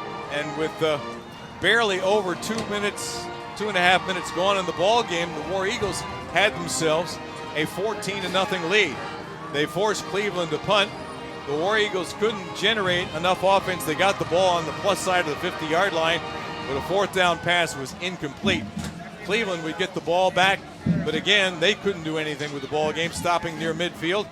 And the War Eagles took over at the Cleveland 47. This time went 47 yards in 5 plays. Urbay with his 2nd touchdown pass of the night. This one to James Scott from 4 yards out. Extended the Oak Ridge lead to 21-0, and that's how we ended the first quarter. Cleveland tried to put together a drive, took a number of plays, but got stopped at their own 40-yard line. Oak Ridge got the ball back at the Oak Ridge 35-yard line, and in 10 plays marched it down the field. And the second time tonight, it was Urbay hooking up with Scott, this time from 5 yards out. The lead was 28-0. They forced Cleveland to punt and got the ball back with just under 3 minutes to play until halftime and put together another scoring drive, this one of 55 yards. 2nd touchdown of the night for Ethan Pruitt, this one from 7 yards out. A bad snap on the PAT, didn't get the kick away, and it was 34-0 at halftime. The second half, we started to run things down. Cleveland got the kickoff, but really didn't get to do anything. They punted their first possession. The War Eagles took it at their own 42-yard line and added more points on the board with 5:35 to go. This time a 1-yard touchdown run.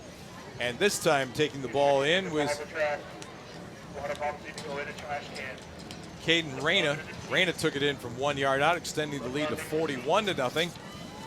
And then we go into the 4th quarter, and the War Eagles got their final touchdown of the night with about 3 minutes to play in the ball game. This time a 2-yard run from Rogers Wheeler, the 4th-string running back, and he did a nice job running the football on that particular drive of 71 yards. And then Cleveland got the ball back, and there were some penalties against the War Eagles along the way that helped them down the road and got a late touchdown in the final seconds on a 9-yard run from James Wood. Point after was no good, and our final score is Oak Ridge 48 and Cleveland 6. And that brings us to our player of the game, the Mr. Electric player of the game. We've got the power to make things better. Mr. Bill Cousins, what are you thinking tonight? Well, I got a couple of guys for you. Ethan Pruitt, of course, in the first half was over 100 yards. He ended up the night 16 carries for 127 yards, had a couple of touchdowns. But Drayton Irby ended up being 14 of 19 through the air for 168 yards. Did have one interception after a tip. Right. But he threw for 3 touchdowns. So give it to either one of those guys. Your call. We'll split it. We have 2 Mr. Electric players of the game. Drayton Irby and Ethan Pruitt are Mr. Electric players of the game. And don't forget, our halftime sponsors along the way are the friends at Quick Assist. And they want to remind you that if you got tickets you can't use, let Quick Assist help. One app lists your tickets on every marketplace simultaneously and takes the hassle out of reselling your tickets. Download the app today by scanning the QR code on our website. Quick Assist, your ticket everywhere. And remember, you spell that capital Q, U-I-C-K, capital A-S-Y-S-T. Quick Assist. Well, thank you very much, everybody, for joining us along the way here. The Oak Ridge War Eagles winning their 2nd ball game of the season in 3 tries, 2-1 on the year, 1-0 in district. Final tonight, 48-6 over Cleveland. Back at home next Friday night at Woodforest Bank Stadium to take on College Park. That'll be a dandy. We hope you can join us along the Legacy Sports Network. So for Bill Cousins, who, you know what? I think we'll even bring him back next week. What do you think? Bill Cousins, and for Tucker the bus driver, Tom Franklin saying so long from Indian Stadium. Have a great weekend, everybody. We'll see you next week at Woodforest Bank Stadium.